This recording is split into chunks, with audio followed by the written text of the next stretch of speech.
Hour one of Jon and Jim, and Kevin Acee will be back in the show coming up in 1 hour. As you know what we are right now, we are 1 week away from the Padres spring training opener. They'll be in like the 7th inning.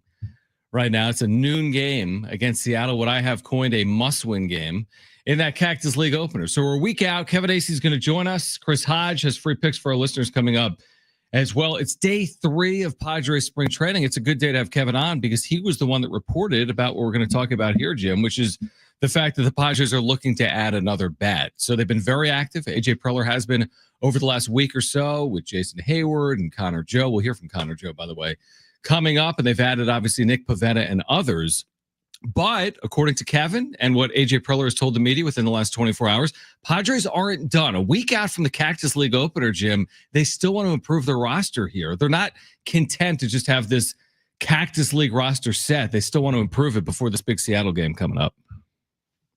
You know AJ, right? He's not going to stop. Can't stop. By the way, happy Valentine's Day. Oh, you too, man. Oh, what'd you get me? Jinx. You owe me a Valentine's Day present. I like that we're both wearing red. We are not even. I got pink on my hat. You do. I do. It's like a greenish. Where are you going tonight? Pink and white. We're going to Blue Water Grill in Coronado. You can add a bat. We might. I got a bat. Oh, okay. Pause. All right. So you're going out for Valentine's Day? Yeah, I got the flowers, got the card. Well, you almost have to. I did the same thing. I did flowers, card, chocolate, massage. I wasn't the massage giver, but I bought Kristen a massage. That's probably a good thing because you're probably not a good masseuse. No, I don't want to do that. Yeah. Now, did you buy this in advance or did you buy it today? No, never. Yeah, no. What's the advance with Valentine's? You know what I mean? Like, I don't want flowers to get old. I don't need candy in my car. So I bought it all yesterday because we celebrated yesterday. I did C's candies. We celebrated Valentine's Day. I got yesterday? family in town. So yeah. So okay. I did C's candies. I bought flowers at Vaughn's. I bought a card at Vaughn's. I got a massage at some place in Solana Beach, I think. Okay. Well. So yeah. What did you buy flowers months ago? No, I bought them today. Yeah, but you can't buy flowers in advance. No, you can't. You have to buy it and then give it to them today. I have them. They're in the flowers? The flowers, yes. You have them in the car? Yeah, I've not given them to Aaron yet. Are they in water? They're in shade, so they're fine. They'll be fine. Would you get roses? No, I got a really nice bouquet. He bought whatever the dude on the side of the road had. I bought a bouquet of just like really nice. You bought a what? Not bouquet or a bouquet? No, just I got flowers. They're nice flowers. They're not roses? No. What do you Is there want? a camera I can look at in here? This one. They're not roses? There. Do I have to buy roses on Valentine's Day? No, it's your first Valentine's Day as a married couple. You should be buying 24 roses, maybe 3. Get Aaron on the line. But the story is, it was packed. It's Valentine's Day. I know. Man, I went to the Padres home opener. It was packed. I went to I went to the Eagles parade today. It was packed. Exactly. I went to the Super Bowl. It was really crowded. But I went to the Vaughn's by my house, and the line was up the aisle. Like for self-checkout. Yeah. That's why I did it yesterday. And then I did. Well, I gotta I gotta get the flowers to her today. I'm not gonna buy the flowers yesterday. She would be okay with a day early. I know, but I like to just do it on that day. I don't want to do it a day before. Bro, you don't even like to do it. Your first Valentine's Day with Aaron, you didn't even get her anything. Because she said she didn't want anything. That's a ploy. It's a con. I know. It's more or less about the thought. The thought that counts. The thought was 2 years ago. You didn't think about getting anything. I didn't think about anything. You're right. It doesn't have to be big. Just like, hey, here's some flowers and here's a nice card and I love you and we're going to dinner tonight and everything's great. People are saying in the chat that she's canceling dinner because you basically have to go roses. You don't go. This isn't a tulip holiday. It's just not. It's not a tulip holiday. They'll try to sell you on the tulips. There's a reason the tulips are $10 less than the roses because they know that you shouldn't be buying tulips today. Do you want me to go get the flowers? Let me see the flowers and put them on camera. Get them right now. Right now? Yeah.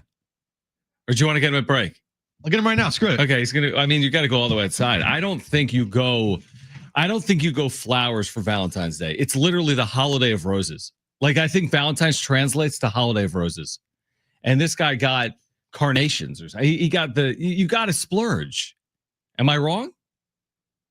Don't ask me. I'm single. I don't buy anything. Well, again, having been married, and I've only been married one time, there's a strategy here on Valentine's Day. And I think the strategy is you buy red roses. And there's a reason why if you go into Vons, Ralph's, Whole Foods, like anywhere you're going, 80% of the flowers today are red roses. Now they're going to try to sell you on the other stuff and look, it's cheaper because it's like if you're a good running football team, run the football. Don't get cute in the Super Bowl. Like you get red roses on Valentine's Day.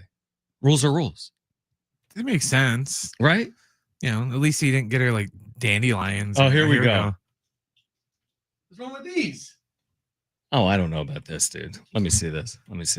Oh, my grandma would love there might those. be a rose in there. How come you're not on the screen here? Oh, there you go. They're in there. Okay, let me see. Yeah. What's wrong with these? Again, it's not great for radio, but I think what you got is, what did you get? What are those? Carnations? I don't know what these are, but I thought they looked pretty. No, they're nice. It's nice. Yeah, it's fine. Now, there is a problem. What's the problem? So they're dying. No, they're not dying. They're fine. Okay. They're like an hour old. There's a tag on this. It says the price? No. read the tag. Okay. Galentine's Day. Oh, those are left over from yesterday then. I guess, I don't know if that means like for gals. No, Galentine's Day was yesterday. That was the thing from Parks and Rec. It's like the day before. It's like when you go hang out with your best girlfriends or whatever. So I bought her girlfriend flowers. I just like BFF again, flowers. I'm not going to be. You're my best friend. I'm not going to be overly critical, but I will be critical. I mean, we're critical of Mike Schilt. What people in the chat? Did someone throw up on those flowers? Here's what I would say. What are you talking about? Here's what I say. Why did you go there as opposed to roses? Is my only question. Let's just start there because I know there were 80% of the flowers were roses because I did it yesterday. You know what? Now I'm second guessing myself. All right. I mean, here's the thing. Aaron is going to be appreciative. Jeff says those are I'm sorry flowers. That's the thing. You go red roses. Brent loves it. This is not hard. The day after the Super Bowl, you talk about the Super Bowl. Did I ruin Valentine's Day? No, you didn't ruin Valentine's Day. I don't think. But yeah, not yet. No, it's nice. It's nice. I'm sure she'll be really happy. AJ Preller. Oh God. No, it's not a problem. I don't think you did anything overly wrong. But I'm serious. Give me a. What was your strategy walking into the store? Were you looking at what was the strategy? Just get any flowers? My strategy was, these look pretty, and I got them. Okay, that's a decent strategy. Because all the roses that I saw were all like one color. Yeah, red. I know they are red, but the other was like white and yellow, and I just wanted to get something that was like more pretty. I don't know. Have you ever been married? Yes, I have. This time now. I am right now at this very moment. I'm a married man. Did you get chocolate? No, because she can't eat chocolate right now. Long story. You got a card. I got a card. Have you written anything in the card? It's not just the Happy Valentine, Jim. Yes. Okay. All right. I'm just preparing you because you've already. You don't want to go off the wrong path on Valentine's Day. Is this going to be a problem? I don't think it'll be a problem. I'm freaking out now. I should have got roses. I would have gone roses. Yes. Now, full disclosure, I'm not sure if I went roses yesterday. So you're fine. You're fine. Steven in the chat says divorce odds are 4-1. Well, does that mean that's not overly likely? 1 to 4 is much more likely than 4 to 1. I'm pretty sure. That means you have a 75% chance or 80% chance that you'll make it through. KP says those are flowers you would give someone in the hospital. Get well soon. I mean, again, they're nice. They're nice. There's nothing wrong with it. Here we go. Austin in the chat says, I disagree. My wife loves flowers over roses all day. I actually go to the flower shop and have them arrange something personally. Well, I didn't do that. Sorry. No, that doesn't look like that. No. That looks like the intern put them. Manny McNuggets in the chat says those are funeral flowers. Yeah, and now you're in trouble, like to the point of someone else in the chat. Good luck finding roses during Valentine's afternoon. I mean, the roses you would get right now have been like stomped on. Correct. You know, or they'd be like $400. Yeah. Dude, someone said they look like Walmart flowers. No, dude. Again, it's the thought. To your point, it's Valentine's Day. I think she'll be very appreciative. And if not, she's not. I mean, it's fine, right? You are freaking out about this. I'm legit freaking out. Is she watching? No, she's not. Is she listening? No, she's not. She's doing other things right now. Rich, thank you. Rich in the chat says, you're married. She'll love them. Right? She loves me. Yeah, definitely. That's how it always works in marriage. That's how it absolutely Dude, I should have got roses. No, you're fine. You live and you learn because but although I will say this, did you say this on air or off air? Yesterday, when you didn't do anything for Valentine's Day and then you guys fought during the NFC Championship game because of the Eagles and the Niners, she literally thought you were breaking up with her. Yes. Because consider that. I mean, with that knowledge, you still elected not to go roses on your first Valentine's Day as a married couple. This was before I proposed. Yeah. And she legitimately thought like I was over it. Well, I would have too if I was dating you and you elected to disregard Valentine's Day, yell at me because the Eagles beat the Niners. Johnny says, do you like sleeping on the couch? You have a couch, right? To sleep on, at least it's not a floor. Well, we have a guest room with another bed. Oh, so you're fine. it's fine. You're fine. Honestly, you're fine. You're fine. All right, here's what we're going to do. Jim, listen, we got a lot of breaks. If you want to run, you could run over to Vaughn's. Jeff in the chat says, those flowers are the equivalent of the Padres offseason prior to signing Nick Pivetta. Jim's flowers equals dozens of minor league invites. Is there minor league invite? Did you get him at Jim was holding out for Roki flowers, and then he ended up with those. Did you get him down here, right next to the office? Yeah. The studio? Uh-huh. Why? That's fine. By the way, when I went to Vaughn's today, I didn't get this person's name. He was a security guard at Vaughn's, and he said, hey, man, love watching your show on YouTube. So whoever you are out there, whatever your name is. If it doesn't work out with Aaron tonight, you can always go hang with him. Do you need some flowers, my guy? Exactly. I got some best friend flowers for you, some Valentine Days flowers. All right. On the other side, we'll get back to actual sports. The Padres, according to Kevin Acee, looking to add a bat. Conor Joe on why he chose to come back home to the San Diego Padres. You'll hear from Conor Joe on the other side. Kevin Acee is our Padres insider. He'll join us coming up at 3 p.m. Great giveaways today. Happy Valentine's Day. It's Jon and Jim.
All right, Jon and Jim back with you. Kevin Acee at 3 p.m. This got some play today. What Kevin wrote yesterday in the UT. Just snuck in this line at the end of a notebook.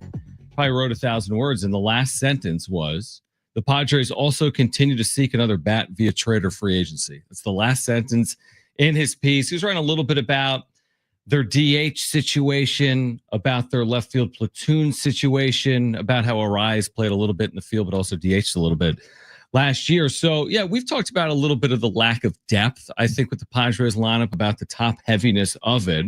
I mean, you can't get more creative than the Nick Pivetta deal in what they did. Are they going to do the same thing with a bat?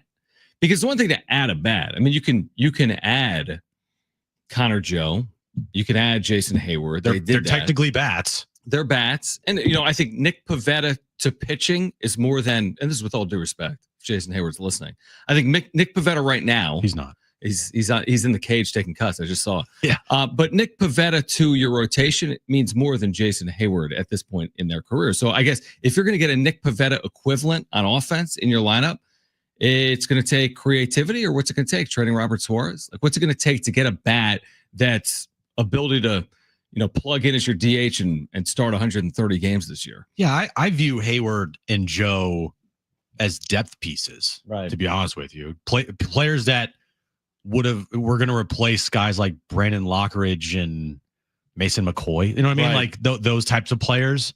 Would you rather have some vets on your team or the Brandon Lockridges? No disrespect. You got to have veterans coming off the bench. Absolutely. I want guys that have been vets that can give you a good at bat here and there, can play some solid defense, can fill around the diamond like Conor Joe. Yeah. Jason Hayward in the outfield. So that's how I view those guys. But when you start asking them to do more than those types of things, then it's like you're running into some potential problems. Did you see a picture of Eggy Rosario today? In left field, right? Dude is yoked. Yeah, well, he kind of always, he's always been, I like his bat should play at some point. He did, while he was up in limited time last year, do really well off lefties. He can hit. He can. But he is. He can hit and probably will fill a role. Now, remember, it was Mike Farron yesterday that mentioned Justin Turner. Well, I read this MLB Trade Rumors article today. They mentioned the same player in this article.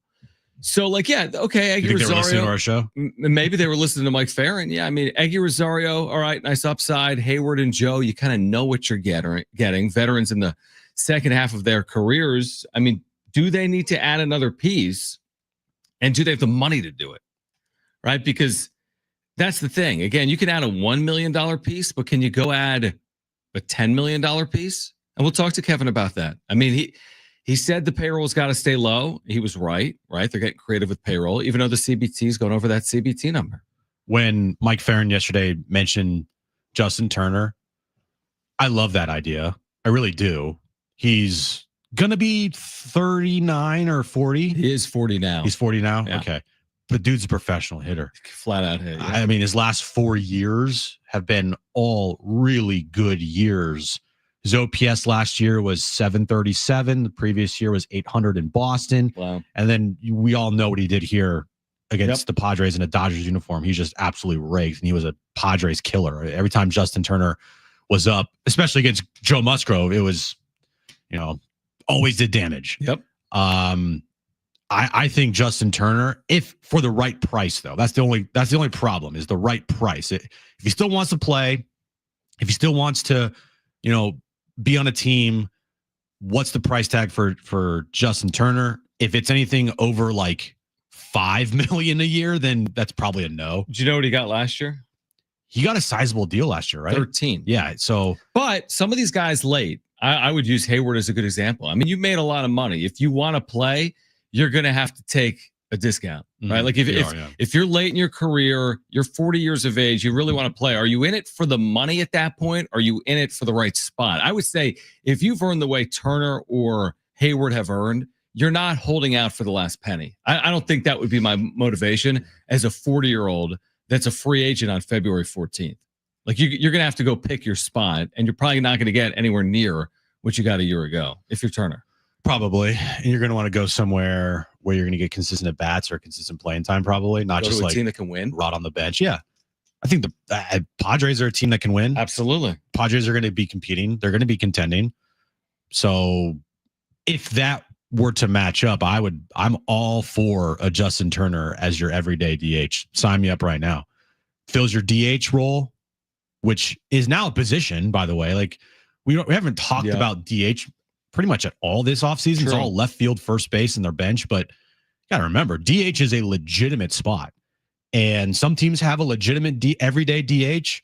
And some teams like the Padres just kind of use it as a quote unquote half day type of thing.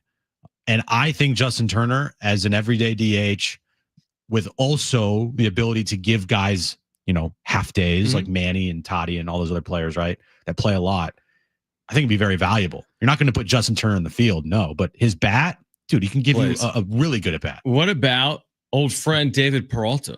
I'm good with David Peralta too. What about JD Martinez? that which is in that Justin Turner ilk. Didn't JD Martinez sign with the Angels? No, I don't think he signed. If he did it happen today? Could be wrong. Yeah, I don't think he signed. And again, we're talking about guys like Peralta. You're not. I mean, what are you really getting? What are you paying him? Not a lot. Yeah. What is JD Martinez getting at this point in his career? I don't think a lot. He made 12 last year, but I just don't know if they can reach for a salary even over like $1 million for these positions. All these salaries, Jim, all of them are like $1 million salaries with some creative signing bonuses here and there. Well, they're also going to be looking within, and a guy like Gavin Sheets is a guy that you could put as your DH. He can give you a little bit of pop. He's not going to hit for a high average or have a crazy high OPS, but coming out of spring training, if you told me right now their bench consisted of Gavin Sheets, Conor Joe, Eggy, Campy. Yeah, backup catcher, right. That's a decent bench than a month ago. No, I agree with your point on Sheets, but I'm just referencing what Kevin's writing, which is they want to add via free agency or trade. Of course, their internal candidates will get looks. They'll have guys that should have good springs. Yeah, and I want to get better flowers for my wife. Yeah, but I mean, but they have added in the now. It's all the ads have been creative. You might have to spend more on flowers than they've spent in the offseason on free agency. Truthfully, there's probably someone out there that has spent more on flowers than the Padres have spent on free agency, but it's interesting to see how they'll finish off this roster, I guess is the point. I mean, they're getting closer. Like, I don't think they're far off in AJ Preller's mind in terms of what they want to do, but there's always the possibility with Preller of some significant alteration via trade at any moment. That could absolutely happen between now and the start of the season or in the season. Always possible. I agree with you. I don't think they're far off either. I really don't. And it's crazy what the Nick Pivetta signing does, right? Fills out your rotation. It's not a super sexy signing by any stretch. Yep. I don't think it's something that you should be starting a parade route for, but it is a necessary depth piece for that rotation that they needed. Right. And I didn't think they were going to do that. And they did. So good on them. And it makes you feel better about their rotation going into the season. It makes you feel a little better about this team. And if it means 2 extra wins this year because they have a better fourth starter than Randy Vasquez or Matt Waldron, all worth it, man. All worth it. We'll hear from Conor Joe on the other side, plus Jim Bowden on the real reason why Dylan Cease and Michael King are still here. All of that coming up this hour, plus a chance to win tickets to see the Aztecs Tuesday night against Fresno State. We'll do that here today. And Kevin Acee will join us in 30 minutes at 3 p.m. So don't go anywhere. It's Jon and Jim.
All right, this update is brought to you by Staples Stores. San Diego State takes on Boise State tomorrow night at Viejas Arena.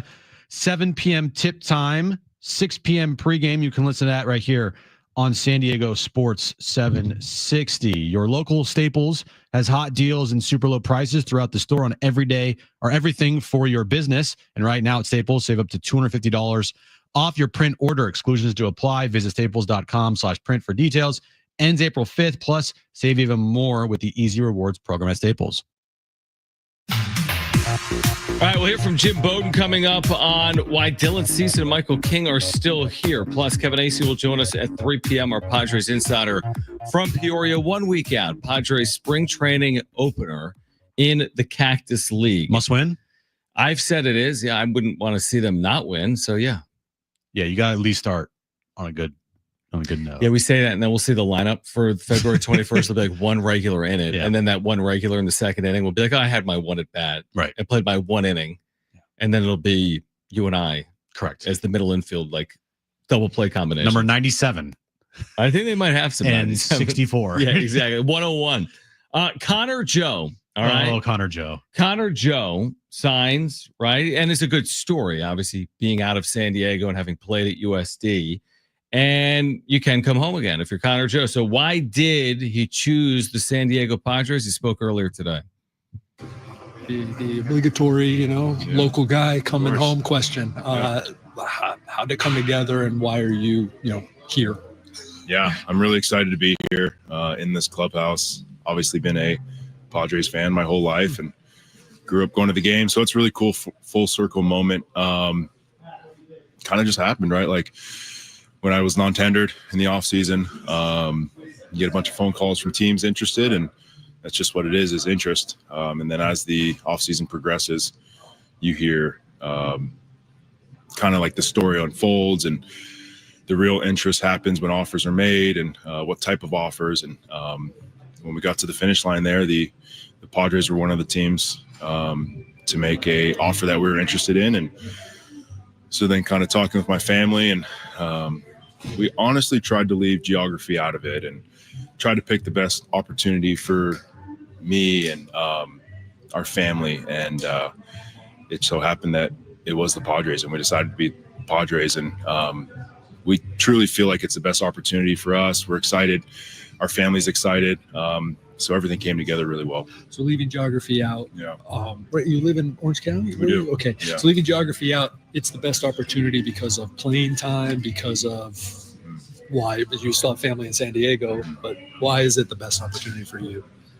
Yeah, we felt like it was the opportunity for at-bats here, the opportunity for playing time, the opportunity for play for a competitive team was important for me. All the above. Conor Joe, I'm coming home. I buy. I mean, when you sign a $1 million deal, it kind of tells you what the market was like, right? When you sign a $1 million deal in February, how many choices do you really have? And I would say less than a handful. And one of the big things for me, if I'm considering $1 million here or $1 million there, is am I going to be a team that can compete? And am I going to play? I would think you're going to play. And I think the Padres are going to compete more than if you just randomly end up in like Miami. Yeah, what that tells me is the handful of teams that were in on him, all of them weren't contenders. If I'm maybe other than San Diego. Yeah, like you'd think, maybe Pittsburgh wants to bring him back, even though they non-tendered him. Right. But, maybe like, Miami or Oakland, actually Sacramento now. Right. Or Colorado, all right, do I want to go to a team where I can get some pretty decent at-bats, but we're not going to be good? Right. Or can I go to a team that where I still can get some pretty decent at-bats, going to be pretty good, have a really good team around, and oh, by the way, it's home? Yeah, I'll choose that. Yeah, don't get me wrong. I mean, to see Conor Joe succeed here would be awesome. Like to see the Padres play well and for Conor Joe to have a real role on a good team in his hometown would be awesome. There's nothing more that the fans here love than hometown. Yeah, heroes. I mean, Musgrove. I mean, it would be something. And I think Mike Farron said something interesting yesterday with us. He said he'll get on base today. He's like, he will walk. He takes good at bats. He'll find a way to get on base. And his career numbers would indicate that. Like he's been a fine, I would put it this way. He's been an average major league hitter. That's a compliment. I mean, that you've stuck around for a half decade plus because you can get on base. So hopefully that'll continue in his role. Yeah, they're not going to ask him to play 160 games. No. They're going to ask him to platoon. He's going to hit against left-handed pitching, and hopefully he can be good enough against left-handed pitching. Yeah, you're not expecting Conor Joe to go out there and put up Manny numbers. I am. That's the one thing I forgot to say. I mean, look, if he does that, then, oh my God, not going to happen. But it's better than the other options they have. Which was exactly. Yeah. Bunch of minor league guys that give some, maybe playing time to or give a shot to. Conor Joe, at least you could say he's got a little bit of a track record, albeit it's not the most amazing track record ever, but it's, hey, look, it's respectable-ish, I could say. It's definitely respectable. I mean, his career OPS is like an average major league hitter. Yeah. And you're not going to have him get everyday at bats. So I think that is going to help him as well. But he's going to get a good amount, and he's going to fill in, and he can play first base, and he can play left field, and he can be on your bench.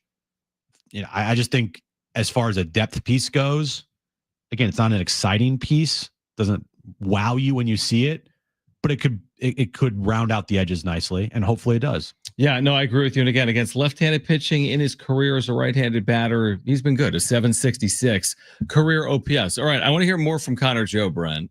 This was him talking about growing up a fan of the Padres in San Diego.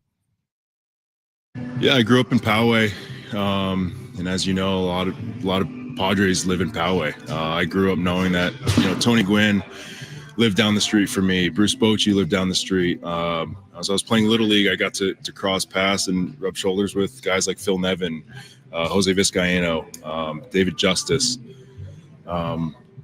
So like Padres were around my community, and I got to see them and like realize like this is possible. So that's really cool. I remember the '98 World Series, like watching that team and falling in love with those guys. And then as I got older, watching the teams play at Petco. But like little things like my dad bidding at auctions to get a behind the scenes tour with Bruce Bochy at Qualcomm Stadium, where he like flipped me in the batting cage and got to go in the dugout. So stuff like that. And we did that at Petco too.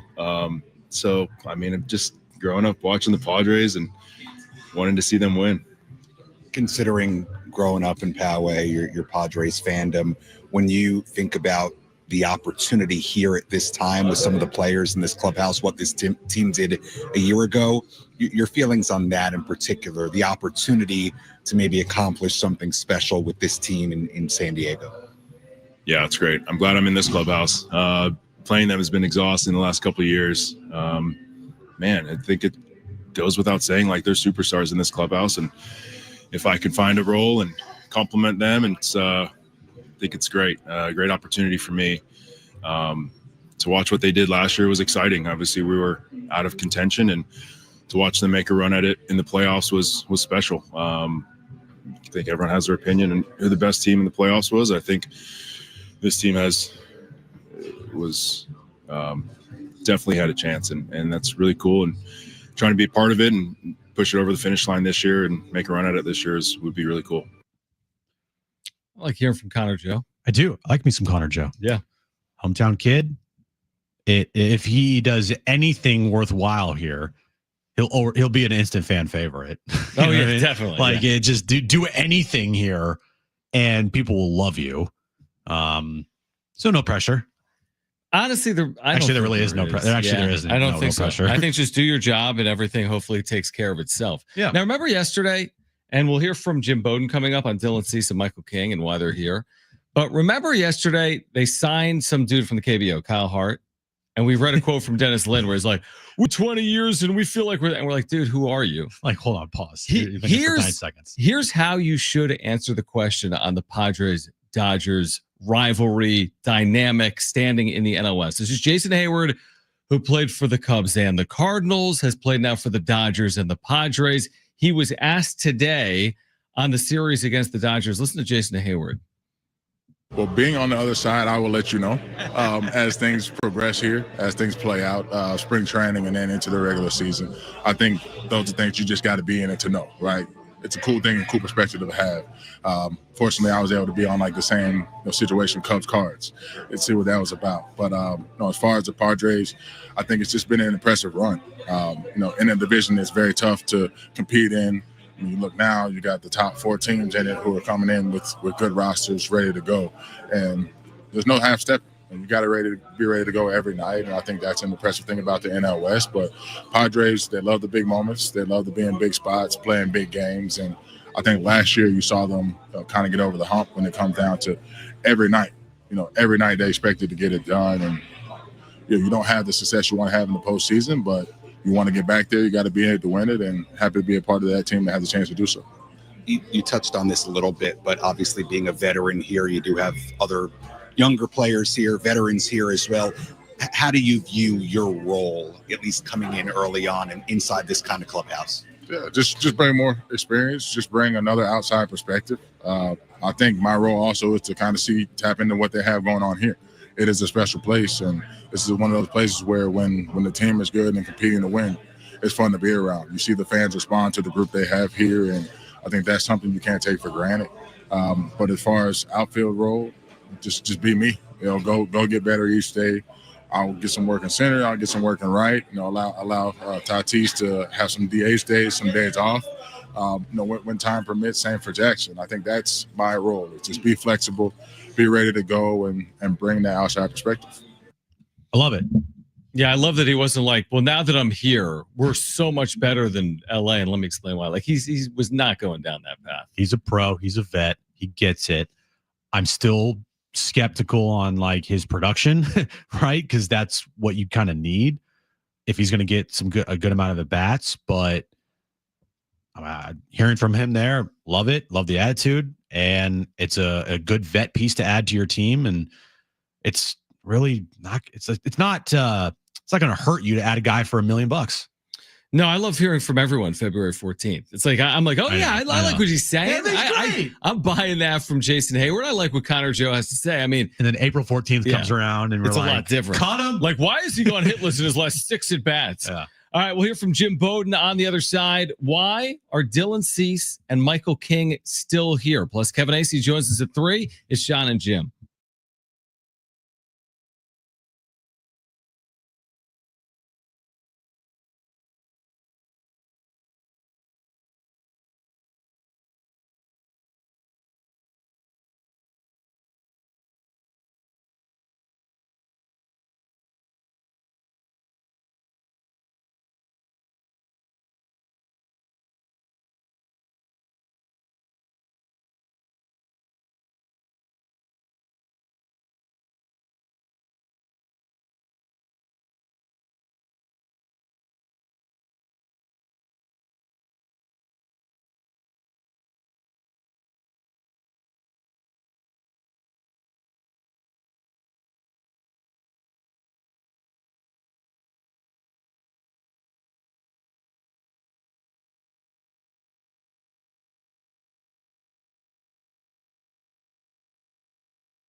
All right, how about this? All right, you can follow us on Instagram, and you can win 2 tickets to San Diego FC's home opener. This is against St. Louis City, coming up Saturday, March 1st, Snapdragon Stadium. Plus, someone's winning 2 San Diego FC jerseys. All fans in attendance, opening night, receive a scarf, courtesy of DirecTV. To win, follow us on Instagram at SD Sports 760. At SD Sports 760. Drop your name, neighborhood, and who you want to bring to the game on the post for a chance to win tickets, Jim. Yeah, this is a big time giveaway. It is. The home opener, gonna be a sold out game. It will be a sold out game. So tickets will be, hard to get. Also, kits. They released their away kit today. We have seen already their home kits, but this is an awesome giveaway. If you aren't already, go do it right now. Follow us on Instagram at SD Sports 760. The post is pinned to the top of our page. You can't miss it. The details on how to enter, Jon just said, they're also in the description of the post. You got to follow us, like the post, comment on the post, and you got a chance to win a pair of SDFC home opener tickets and 2 home jerseys as well.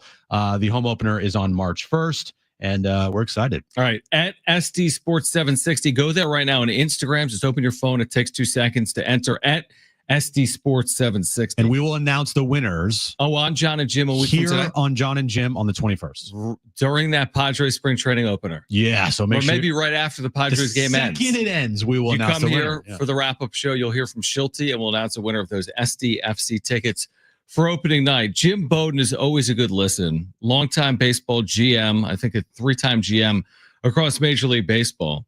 So maybe this is why Dylan Cease and Michael King are still here. Let's hear Jim Bowden. This was on the Foul Territory podcast. This is Jim Bowden earlier today on the Foul Territory podcast. Now, for the Padres, they get a back of the rotation starter. They're not going to have Joe Musgrove all year, so he becomes that 4th guy, right? Dylan Cease 1, Michael King 2, Yu Darvish 3. Now Nick Pivetta becomes the 4th guy, and he's a guy that can win double digits. He can pitch 160 to 180 innings, which is extremely important this day and age, and he's going to do it at a good value. Now, I'm being told that although the Padres listened the entire offseason on offers for Dylan Cease and Michael King, I'm being told they never got an offer they liked. They never got an offer that they were considering, and that now they're ready to go and try to, win the division or win a wild card and try to get back to the playoffs. And look, this is something they can revisit in July if things go south and all of a sudden they're not a playoff team. They can sit there and talk trade at that point. But for now, it looks like that's going to be the rotation to start the year in San Diego. Well, of course they didn't get anything they like because they're still here. But I get it that I've always said, AJ, and we know this, he is not going to budge on a trade. He is not going to have somebody push him around and not get what he wants. And if he's going to put out King and Cease on the trade market, which is what a good GM should do. Mm-hmm. Like, these guys are under last years of their deals, and the likelihood of them re-signing here aren't very high. So go see what you can get. So then at the trade deadline, things go south, you have already started conversations with teams for these players. So put them out there, see what you can get, see what their value is. If someone blows you away and gives you, more than what you're asking for, then you have to really seriously consider it. But yeah, I don't think anybody gave him obviously what he wanted. Well, I would look at it like this. I'm kind of glad that nobody gave him what he wanted, because I think even if fully blown away in a trade package for Dylan Cease, it's still hard for me to believe that automatically makes them better now. Might make them better in the future. And that's part of his job too. I'm talking about AJ Preller. But for us and for Padres fans today, where I'm thinking about spring training and opening day, which are just days and weeks away, I got all of my chips in 2025 right now. That's not AJ Preller's job, but I'm almost pleased with that he wasn't wooed by some proposal. They didn't make that deal earlier in the offseason. I just think it gives them a better chance to compete right now. It's felt like a bumpy path to get to this point. It's still not over yet.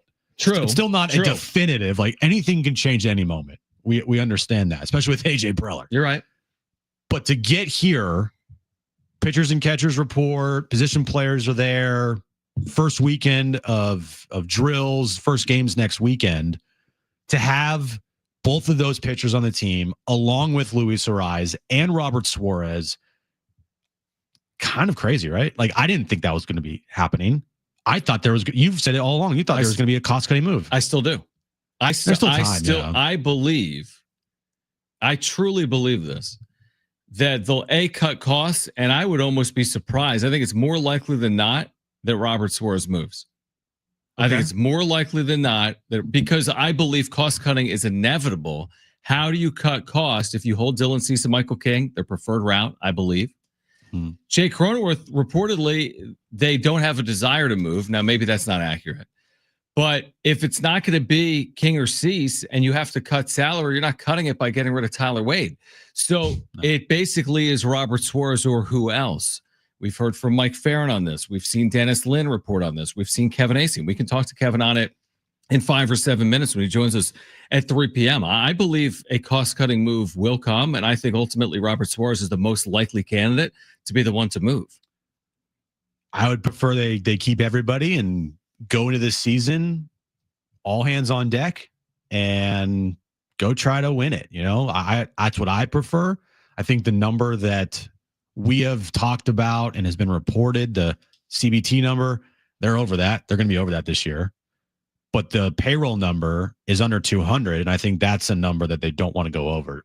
I think the CBT number they're okay with, but the actual payroll number, they're trying to keep that thing under 200. Yeah, well, they're already higher in payroll than they were a year ago. Right, by 20-something%. And nobody really knows if that's their ultimate goal or not. We've seen some reporting on it, but we have not heard from even Eric Atsenda. Of course, we haven't heard from John Seidler. So there's been a wide-held belief that they've got cash payroll constraints. It's evident by their moves, $1 million here, $1 million there. I believe that reflects their need to probably free up money. Because otherwise, I mean, are you going to do this all year long? You're going to be good, and when you're good, you're going to say, hey, we can make a trade, but only for a player that makes $2.23 million. I mean, at some point, you need to give yourself flexibility where if you are good, you've got wiggle room. You can't navigate your whole year as a good team saying, hey, we can add players, but only if they make $900,000 at the deadline. Yeah. Last year's team had wiggle room. Yeah. But we didn't expect them to be as good as they were. True. In the last 2 months after the trade deadlines when they really kicked it into gear. I think they were 7 games over 500 at the trade deadline last year, if I'm not mistaken. Is that what it was? Which was still good enough, but they were way better. You're saying they're way better the last 2 months of the year. Also, you have to look at it in spring training. There's going to be injuries, right? Unfortunately, that's just what happens, you know. So, what if a team's closer goes down? Then that team is going to be more desperate to look for a closer. And if you truly are considering trading Robert Suarez, then maybe that's when you strike and you kind of just wait it out. You know, you're not going to be like a Dallas Maverick situation and just trade with the first team that gives you a deal. Of course not. AJ Preller is a good GM when it comes to these things, and he's going to wait things out until he gets what he wants. He goes through processes, and I think holding on to everybody right now is smart. And if there is something that comes up, you have to look at it. But I also hope that doesn't happen. I also hope they go into the year with all hands on deck, all the guys we've talked about all offseason as being trade pieces, being with the team. Because frankly, I don't care about how much money they spend. I care about what's on the field. And if those guys are here, I feel better than if they're not. Yeah, I would agree with that. Although I do think having some flexibility for chances to make moves in season could be valuable as well. Like a Luis Ariz or Dylan Cease or Tanner Scott. These things that present themselves all have different challenges or possibilities. But as things present themselves, are you really going to be up against that $200 million number heading into the year? And if you are, that's not going to give you much flexibility to add to your roster. Kevin Acee will join us on the other side. Do the Padres still desire to shed any payroll? His thoughts on the Nick Pivetta edition as well. And what type of bat might the Padres be looking to add? Kevin Acee joins us next.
This update's brought to you by Staples Stores. San Diego State takes on Boise State tomorrow night at Viejas Arena, 7 p.m. tip, 6 p.m. pregame right here on San Diego Sports 760.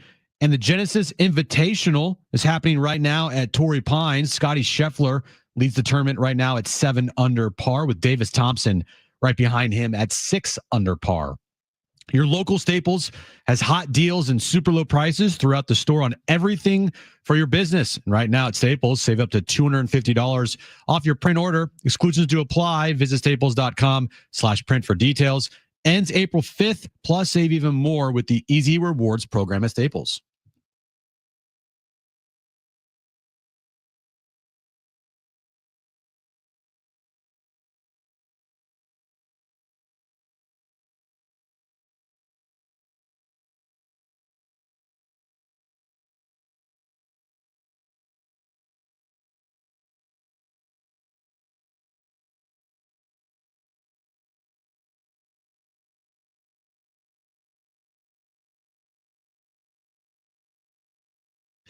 All right, San Diego and Southern California, what's going on? This is hour 2 of Jon and Jim, and we've got our Padres insider back with us right now. Kevin, you're going to spend more time with us than like anyone else, right? I mean, maybe not, but you're going to spend a lot of time with us in 2025. More time with you guys by October than with my wife. Right. So forget about Valentine's Day. You can spend it with Jon and Jim. Yeah, it's the Jon and Jim and Kevin show. Kevin, I want to ask you a question because I want you to answer this for our listeners. Because I find it confusing as well. But can you kind of lay it out in layman's terms how payroll for the Padres right now and some of this like payroll crunch that they're in, how it relates to CBT? Because some people are like, oh, see, they have money. They're over the CBT, yet the creativity of these deals, all these $1 million deals, kind of proves they don't have the actual cash to support it. So can you lay out how their payroll concerns do or do not impact their ability or desire to stay under or go over the CBT? Right. And first, you guys are the first people I thought of because you gave me the opportunity to go on the record and say, yeah, looks like they could surpass the CBT. And what happens like a half hour after we talked? Right. They signed Nick Pivetta.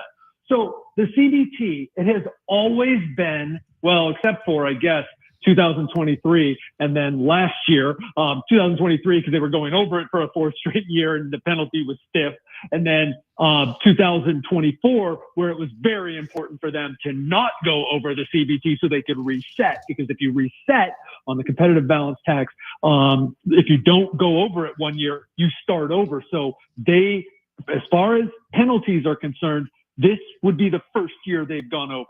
So aside from those 2 years, it's always been like a secondary concern because it's like, and I know that people really focus on it, but it's like, it's not a big penalty. Now, they said they were not going to go over it this year. They did not anticipate that. They also always say, hey, things can change. So now they're going to go over. Well, it looks like it. They're still saying, hey, look, it's not calculated until the end of the season. You don't know what's going to happen. And I'm thinking to myself, yeah, I guess you could suck. And then you're trading away people. And then at the end of the year, you're not over it. But right now, it looks like they're going to be over it. And what's going to happen if they're 20 million over? Well, they're going to pay a $4 million penalty because it's 20% tax for being a first-time offender going over the first threshold. So I should say, if there were 19 million over, because I think 20 million over is 261. Is that correct? And then 261 might be the start of the second threshold, and you have a higher penalty. But as long as you are just over the first threshold and you are a first-time offender, which the Padres would be this year, it's just not that big a deal. Now, where are the Padres at? Where's the payroll crunch? Where have I focused most of the offseason on? It is the cash on hand. When was it most apparent, like in our face, that there was, I don't want to say an issue. I don't want to make it too dire here. A lot of teams are looking to do this, but the Padres instead of agreeing with Michael King right away, it looked like they might go to arbitration. When they finally agreed with him on January 31st, it was a very interesting contract that deferred $3.75 million of his $8 million salary or $7.75 million salary until after the season. They put it in the form of a bonus on a mutual options. I think the last one to have been triggered was like 2009. Mutual options do not happen. So they're putting off paying $3.75 million. They're putting off paying $2 million of Elias Diaz's $3.5 million contract until after the season as well, in an option on a team bonus, which he's not going to get because it's for $7 million. And then they sign all these guys to these $1 million contracts. Could they have gone out and got another left fielder? Sure. They got Conor, Joe, and Jason Hayward for $2 million total, $1 million apiece. So it is about the cash now. Look at Nick Pavetta's contract. The guy is going to get $4 million this year. That's a signing bonus payable in 30 days and a $1 million base salary.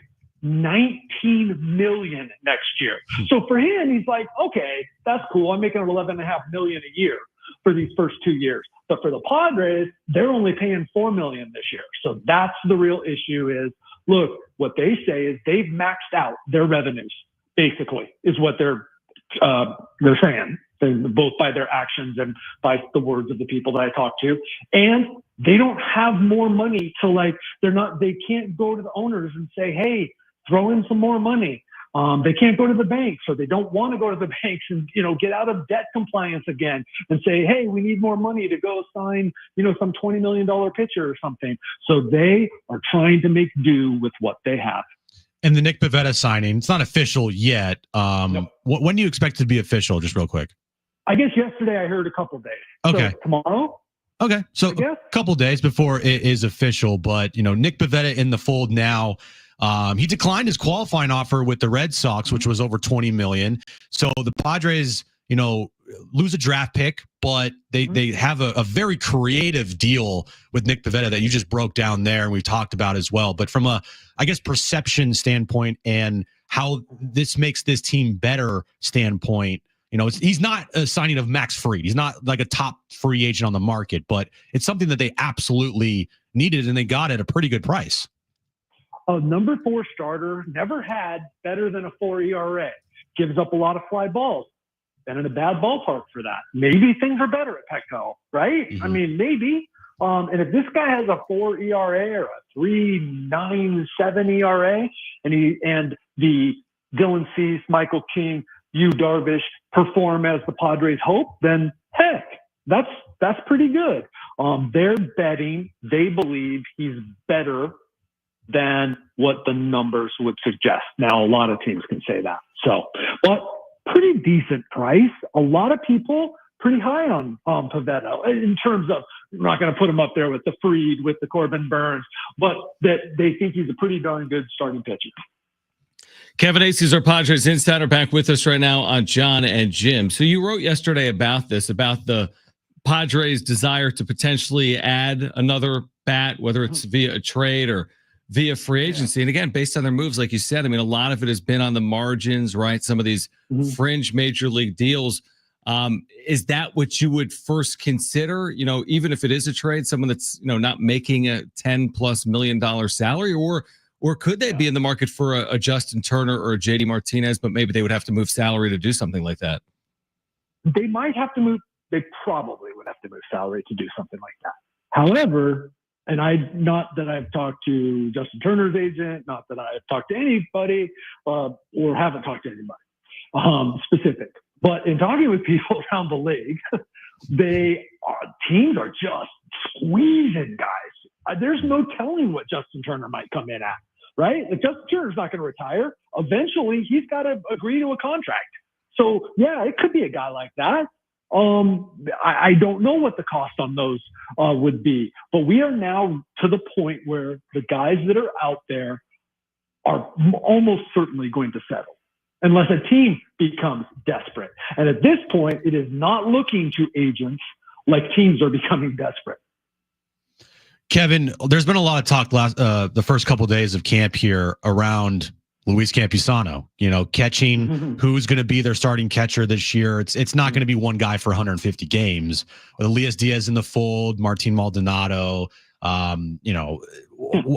What's the view on Campy from the start here, getting the bulk of playing time behind the dish?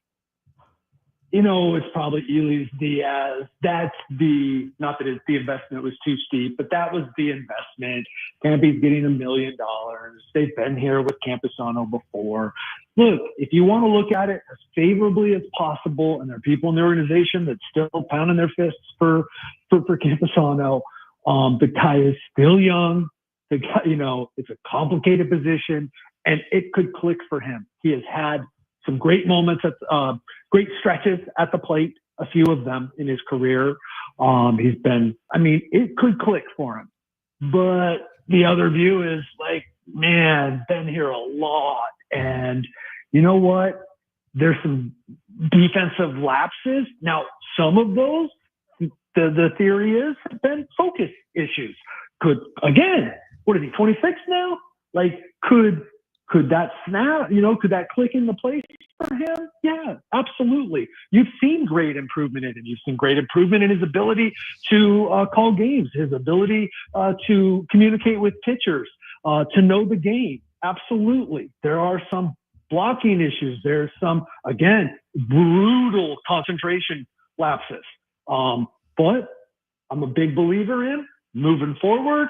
And because based on having followed this game and others for many years, that guys can suddenly click.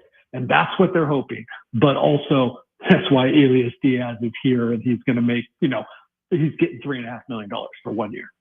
If Ethan Salas has a great spring training, what's the temptation from Preller to be like, yeah, maybe, I don't know. Maybe start. How big is that temptation if My Salas big has question would be, what is a great spring training? That would be my big, is he just hitting the snot out of the ball and showing at the same time, while catching a lot, showing everything that they have seen from him in the past? Because that's not been a question, from my understanding, the defensive part at all. There are some questions now about him, the plate discipline, the consistency at the plate, and the swing that they've just been so in love with that maybe hasn't been there all the time. So I don't know what a great spring training is, and so that was me sort of entertaining that idea because is anyone really excited about what they have? But I have not heard anything about Ethan Salas making the jump to the major leagues at the start of this year. If he hits 27 for 30 this spring with 11 home runs, I'd put him in Double-A because he's 18.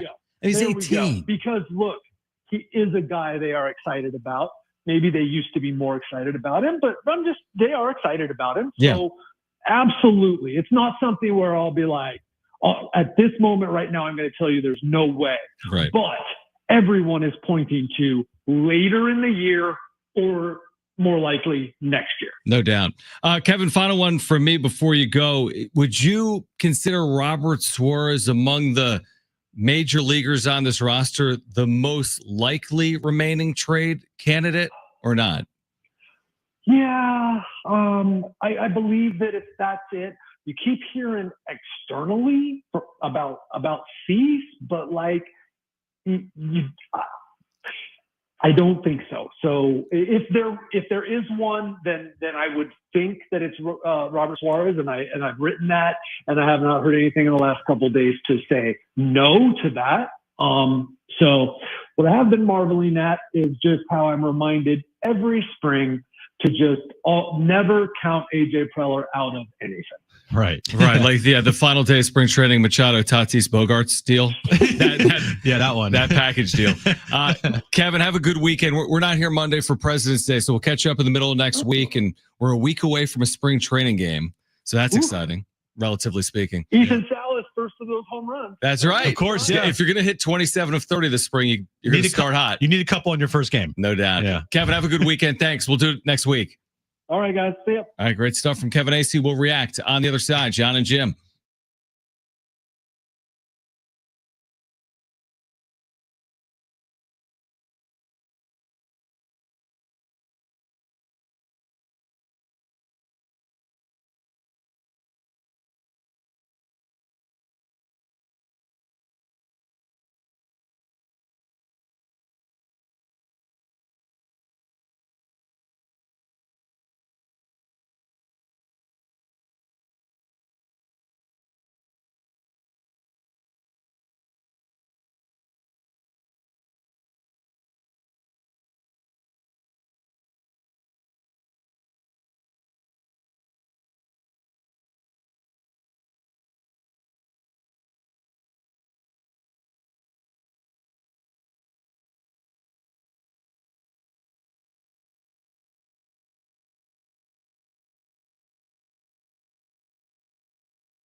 right, keep up with San Diego Sports 760 anytime, anywhere. Whether you're stepping out of the car or settling in at home, just ask your Google or Alexa smart speaker to play AM 760 or stream it live through the iHeartRadio app. It's never been easier to stay connected with your favorite shows like this one. San Diego Sports 760 goes where you go. Hold on real quick. Let me check my email. Chris Hodges. Chris, are you hopping on? You listening? Is he joining at 4:30? We got to ask Dom. Yeah. Is Chris Hodge hopping on at 4:30? Maybe we could ask Dom without announcing it on the radio. Or we could just announce it on the radio. We could do both. Because now we can find out if Dom is listening. Hey, Dom, you listening? If you are, can you text me if Chris Hodge, our Vegas insider, who's been really good with his picks this year, is joining us in the 4 o'clock hour or not? I'm just thinking about this. We're watching the parade play out in Philadelphia. I saw a report earlier today at Pro Football Talk that said that both Los Angeles and Las Vegas are basically being put in a 5-year rotation for future Super Bowls, right? That's what's played out over the last 10, that they've put LA in it twice, and they're now putting Vegas in it twice because 2029 will be its second. I know where you're going with this. What could have been. I mean, it's not, John. But isn't that crazy? I mean, isn't it? Honestly, I was sitting there for Super Bowl 59. They're doing the overhead shots and all this stuff. And I mean, what a wasted opportunity. You talk about it. I mean, that is such a wasted opportunity. So now Vegas and LA are going to get them in perpetuity. San Diego had 3 of them. Not only do they no longer have a team, they'll never get one ever again. And Las Vegas is going to get one 10 times in the next 50 years. The same thing with LA. I get it. I mean, it's not. I'm going to say it's crying over spilled milk. It's crying over spilled milk. But it's crying over spilled milk. But don't nothing you just we could feel ever do about it. And we were both here. I was here in the middle of it. Brent was too. You came like during it or right after. And they're like, oh, we're leaving. And it's just it's an argument. Or it's not even an argument. It's a topic that it just will never happen. Like it's almost one of those end of discussion.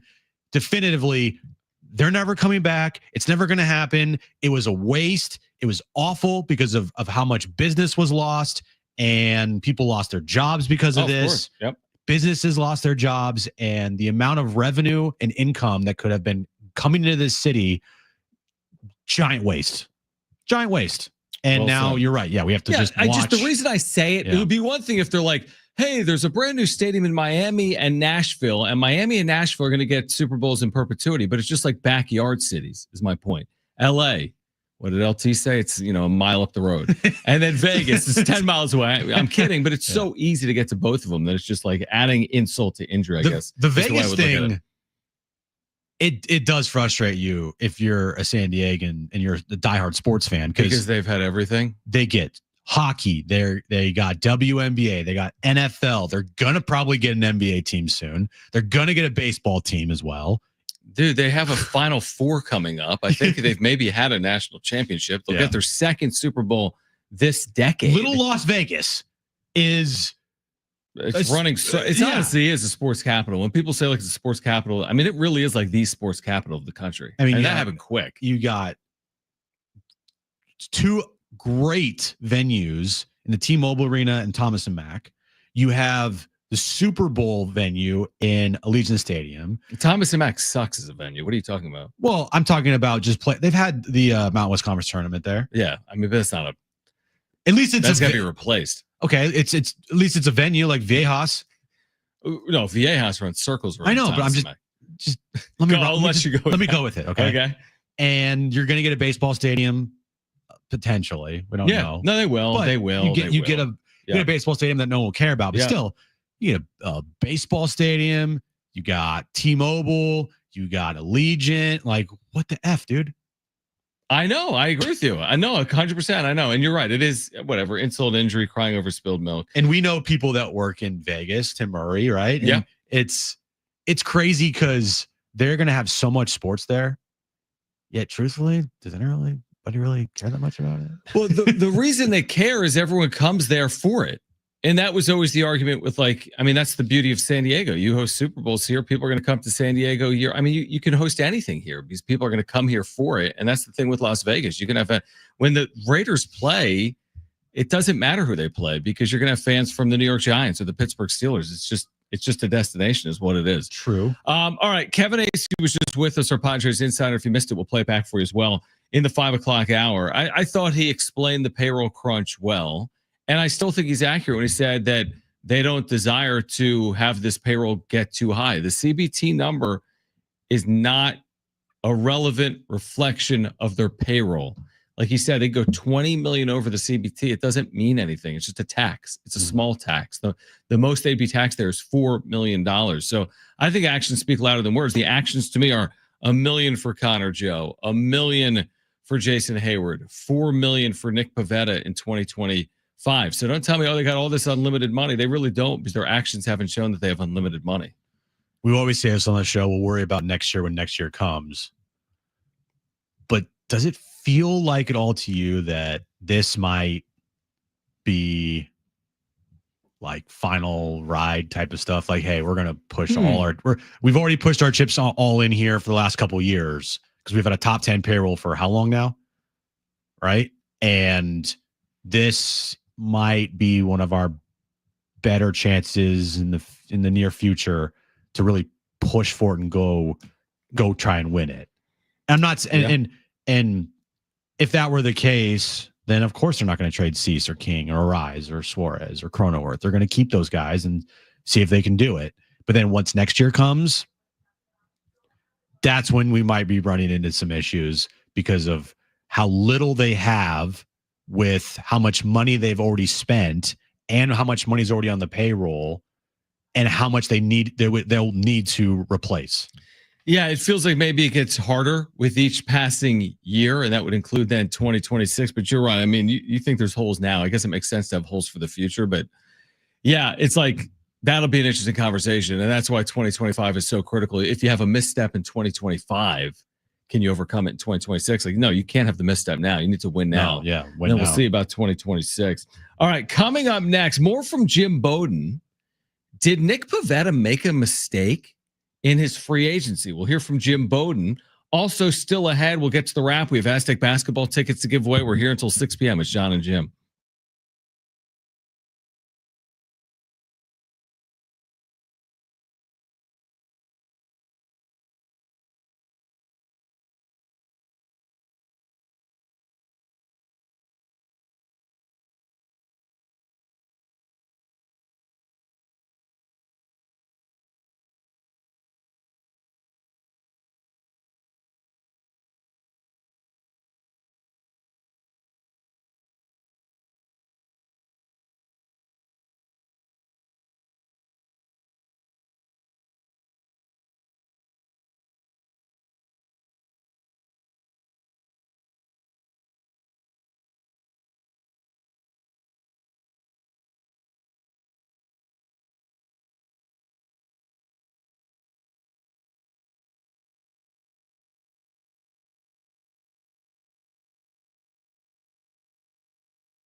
This update's brought to you by Staples Stores.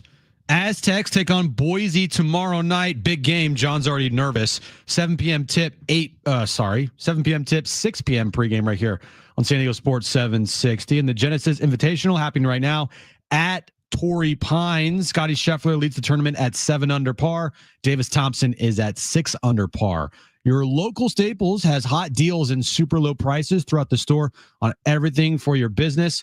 And right now at Staples, save up to $250 off your print order. Exclusions do apply. Visit staples.com/print for details. Ends April 5th. Plus, save even more with the Easy Rewards program at Staples. All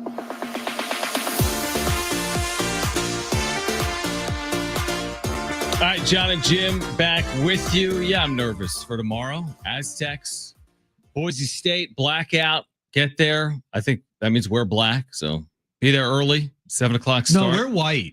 No, not tomorrow. It's a blackout. No, it's black. That's right. Yeah. Black. So we're black. We're all black. Am I nervous? Yeah, I'm nervous. There. Of course you are. Yeah.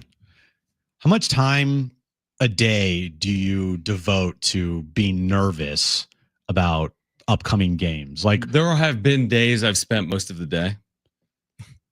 I think about it. Like when the Niners are like in the playoffs. Yeah, you're thinking about Sunday. I spent a lot of time during my days being nervous. Yeah, you're getting ready. Like when they were in the Super Bowl last year, I was nervous every second of the day, and there was no reason for it in the end. I know everything was fine. Why were you nervous? I don't know. When you look back at it, they played really in regulation. They scored the same amount of points as Kansas City. It was great. It was they awesome. were even. Yeah, if we were a tie, basically. If we had the old overtime rules back in the day, they would have won the game. Would have won. Exactly. It's like they tied the Super Bowl.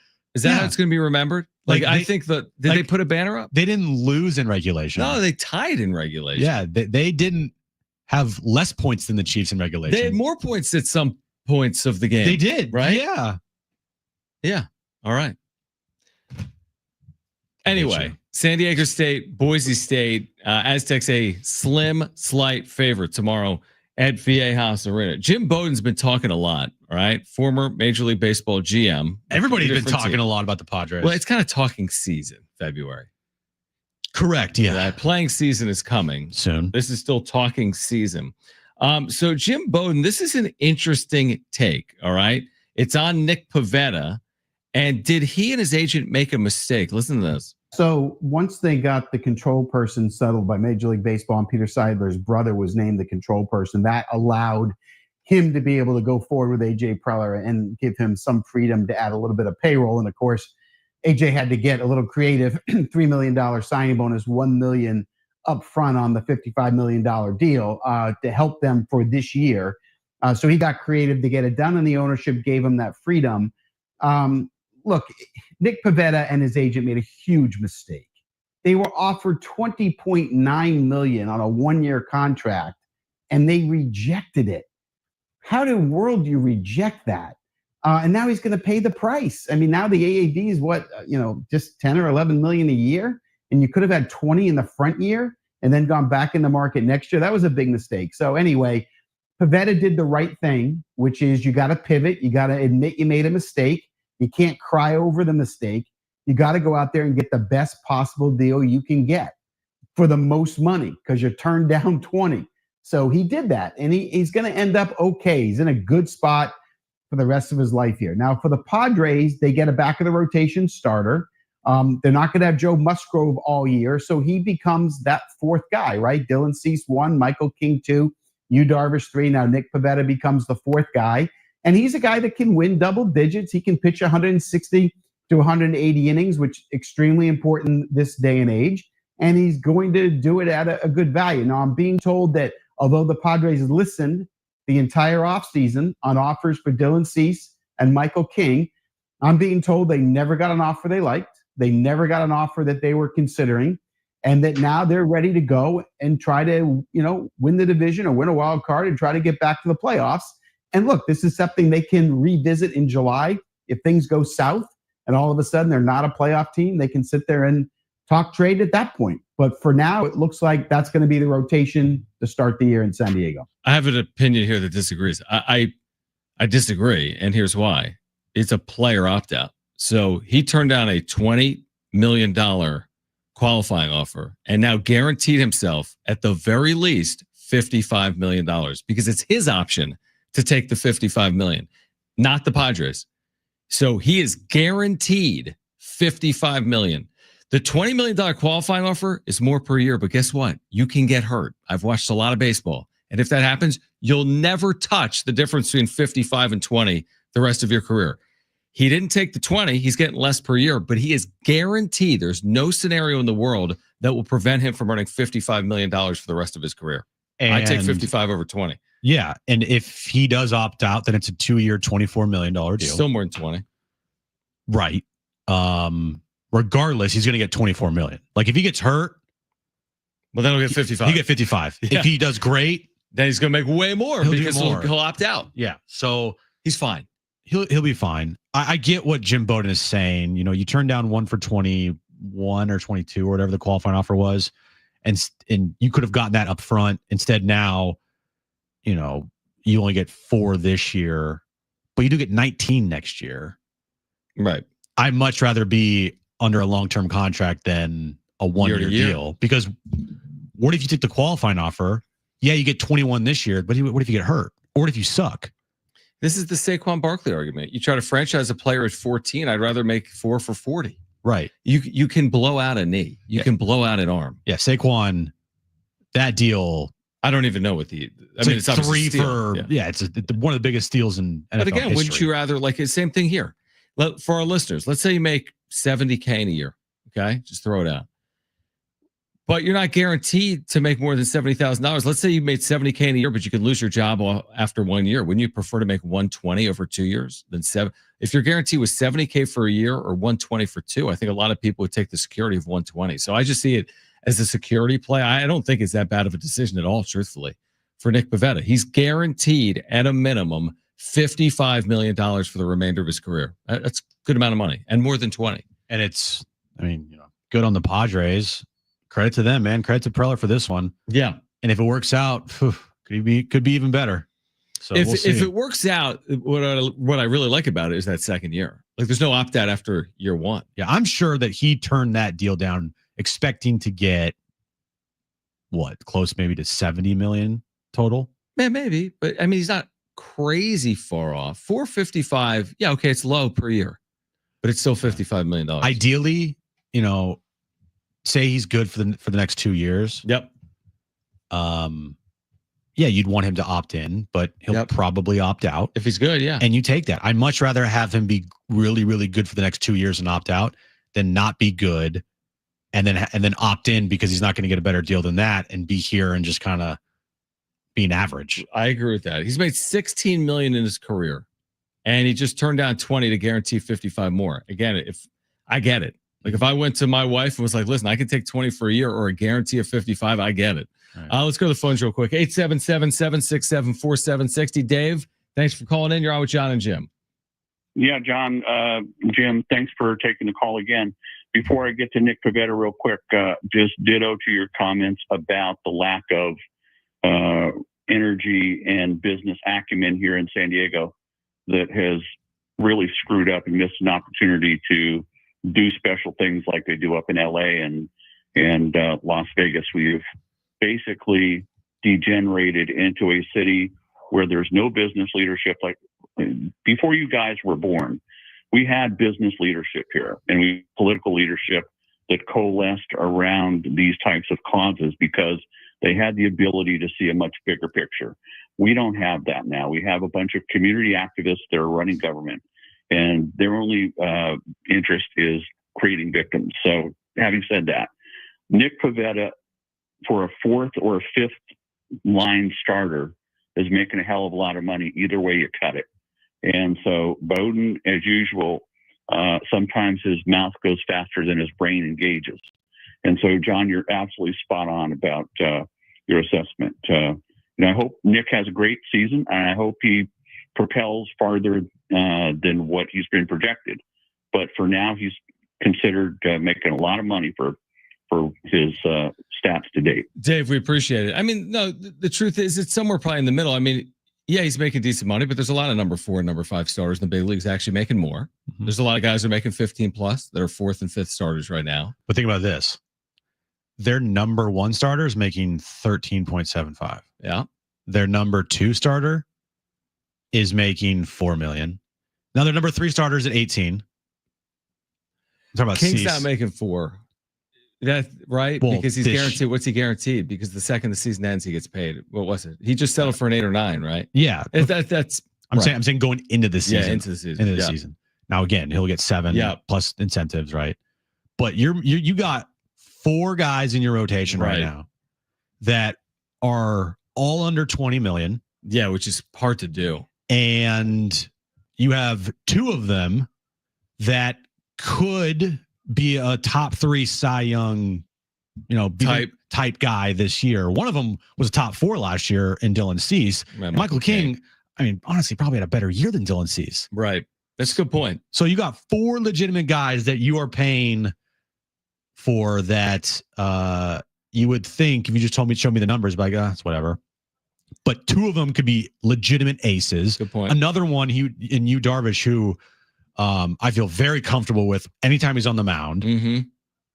And Nick Pivetta, see what you got. And if he turns out to be pretty good, like a 3.9 ERA, I'm still taking that every day of the week for a 4 starter. Yeah. I like the rotation a lot. I think it's one of the better rotations in the National League. I don't think it's the best, but I think it's one of the better rotations potentially in the National League, assuming health. All right. On the other side, Colin Cowherd. You hear him every single weekday on San Diego Sports 760. Wait until you hear his absurd NFL trade idea. You'll hear from Colin Cowherd on the other side. Aztec tickets will give away in the 4 o'clock hours, Jon and Jim.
right, there is an all-new iHeartRadio app, and you can download it today. It's the #1 audio app in the world. If you download it, you'll have presets like your car radio, and you can put us in your presets. We would appreciate that. Jon and Jim, you can listen to us on demand, interviews in hours.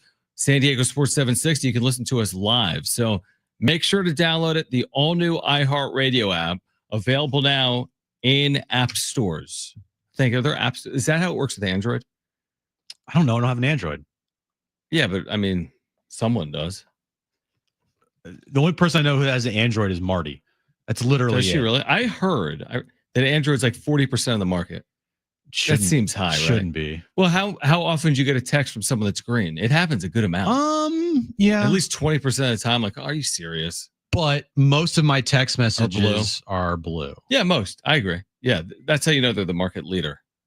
Apple. Yeah. Rich McGuire, I know, has, I think, an Android. Oh, man. Dude, Rich, come on. Yeah. I've been meaning to say something. Seriously. I know. Come on, Rich. Do you remember, real quick? I know he might be watching right now or listening. Right. Do you remember back a couple years ago when he took a video from his seats? Yeah, of course. It was like a 1080 black and white pixel thing or whatever, 72 pixels. The pixels were so bad. And he was like, it was the funniest video I've ever seen. Is that what it was normally like on his phone, or did something go wrong? I think something went wrong, and he posted that. And it was like 72 DPI or whatever. And everybody was just like, what is this video? It's such a good video. Yeah, I know. All right, so coming up at 4 o'clock, we'll get to the wrap. We have Aztec basketball tickets to give away in the 4 o'clock hour. We have other ticket giveaways as well. So Colin Cowherd is known for his creativity. He's known for his monologues, right? He'll talk for 8 or 10 minutes on a subject. Yeah.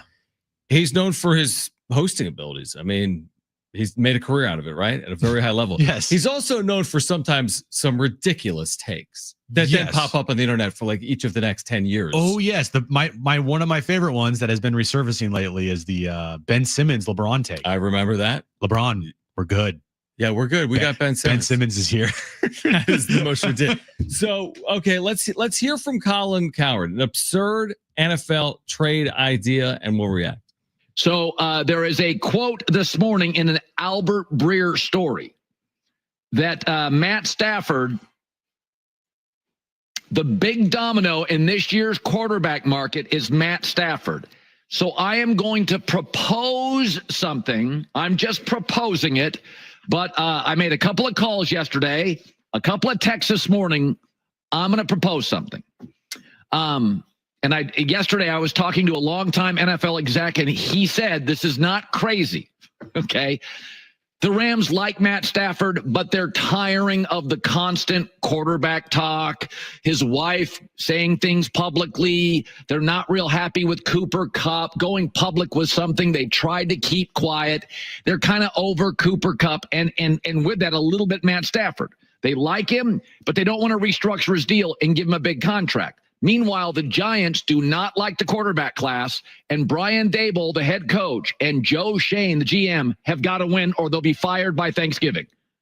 Okay, they're going to get run out of the building because if they don't have a quarterback, Washington now is big time. Philadelphia will steamroll them. The Packers, the Bears, the Rams, NFC's getting better, and the Giants have some good players.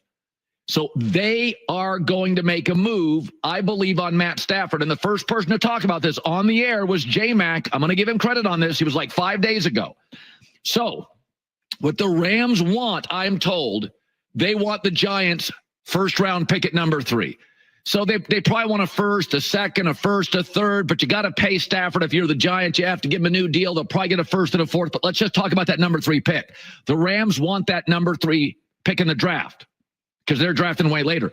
They want to take that pick, move down, and get more picks. Why? So they have extra picks for next year when they have to move up to get a quarterback. So what the Rams will be in the market for if Matt Stafford moves is a 1 to 2 year rental at quarterback. Aaron Rodgers. Hear me out. Aaron needs a rehab. Packers got better without him. His image, big advertisers, not interested. Jets was a mess. He needs a rehab. Got a house in Malibu. West Coast guy. By the way, in a division with Geno Smith, Kyler Murray, Brock Purdy, Aaron Rodgers' last 10 games last year, he was good.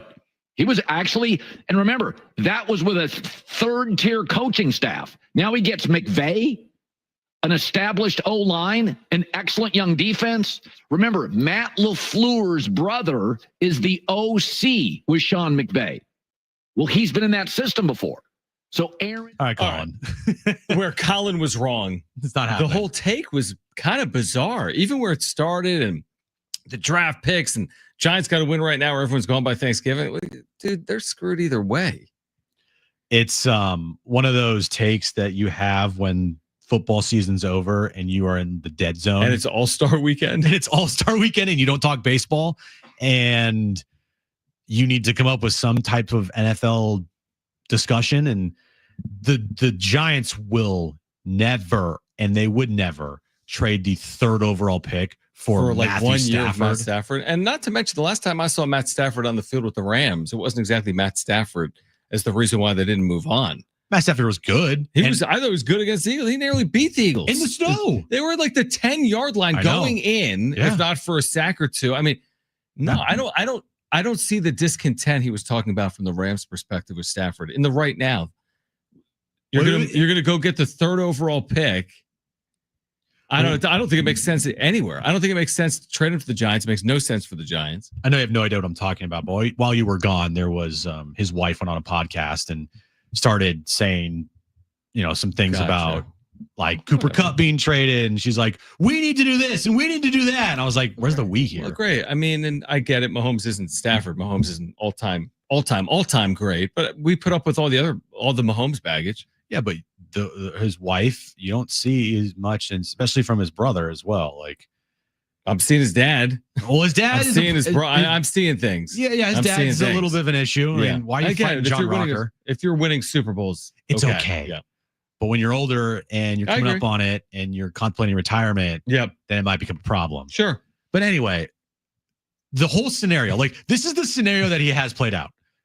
Matthew Stafford traded to the New York Giants for the 3rd overall pick, and then the LA Rams would sign Aaron Rodgers. Right. What? Yeah, and the whole Rodgers is really good at the end of the season, and none of that's going to happen. Look, I love chaos, but that ain't happening. None of that's happening. No, I'd be. If you're the Rams, why would you go from Stafford to Aaron Rodgers? The craziest, stupidest part of that trade-up proposal idea is the Giants trading the 3rd pick for Matthew Stafford. Right. Now, if they did that, then everybody should be fired. Even though right now they should have been fired a long time ago. Right. So Stafford today is 37. Okay, just turned 37. No, the 3rd overall pick. Right. Stop. Yeah. How long? What's his contract terms in terms of how long he's under contract? A lot of money. And still a good amount of years, presumably. And the Giants, it's not like they're close and they just need a quarterback. That's what I'm saying. They're so far off. Yeah, like are they a quarterback? That's a great point. I mean, the Rams, when they got Stafford, were a quarterback away. Well, yeah, they were like built for now. That was the whole thing with the Rams, right? Let's go win now, trade picks. Right. You had players, pieces. You were tired of Goff, but it made sense. Right. And you upgraded your quarterback, which in turn upgraded your entire roster. But the Giants would never do that. And if they ever did that, it'd be the dumbest one of the dumbest trades in NFL history. Because you're not winning a Super Bowl if you trade for a 37-year-old Matthew Stafford and you trade the 3rd overall pick.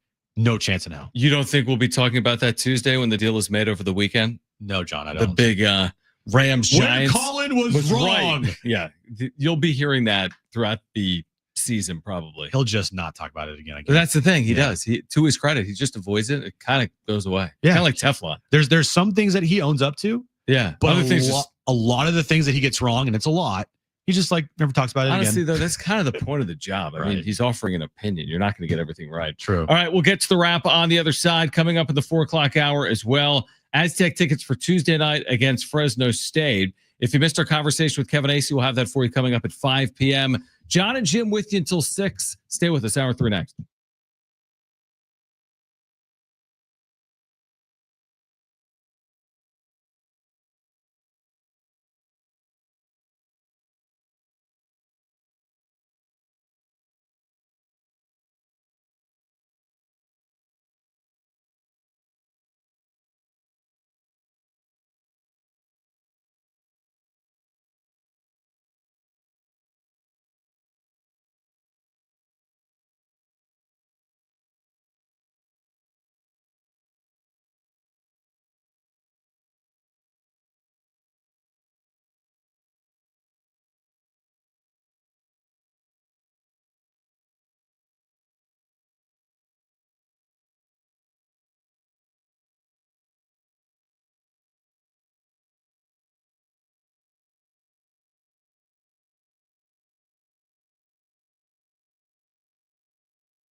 This update's brought to you by Staples Stores. We'll start with the Aztecs. They take on Boise tomorrow night at Viejas Arena.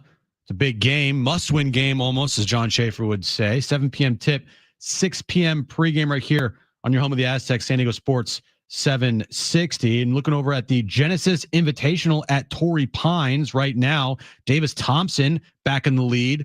He finished today at 6 under par. He leads the tournament at 8 under par overall. Scotty Scheffler is at 7 under par, and Rory McIlroy is at 5 under par. Good leaderboard there at Torrey. Your local Staples has hot deals and super low prices throughout the store on everything for your business. And right now at Staples, save up to $250 off your print order. Exclusions do apply. Visit staples.com/print for details. Ends April 5th. Plus, save even more with the Easy Rewards program at Staples.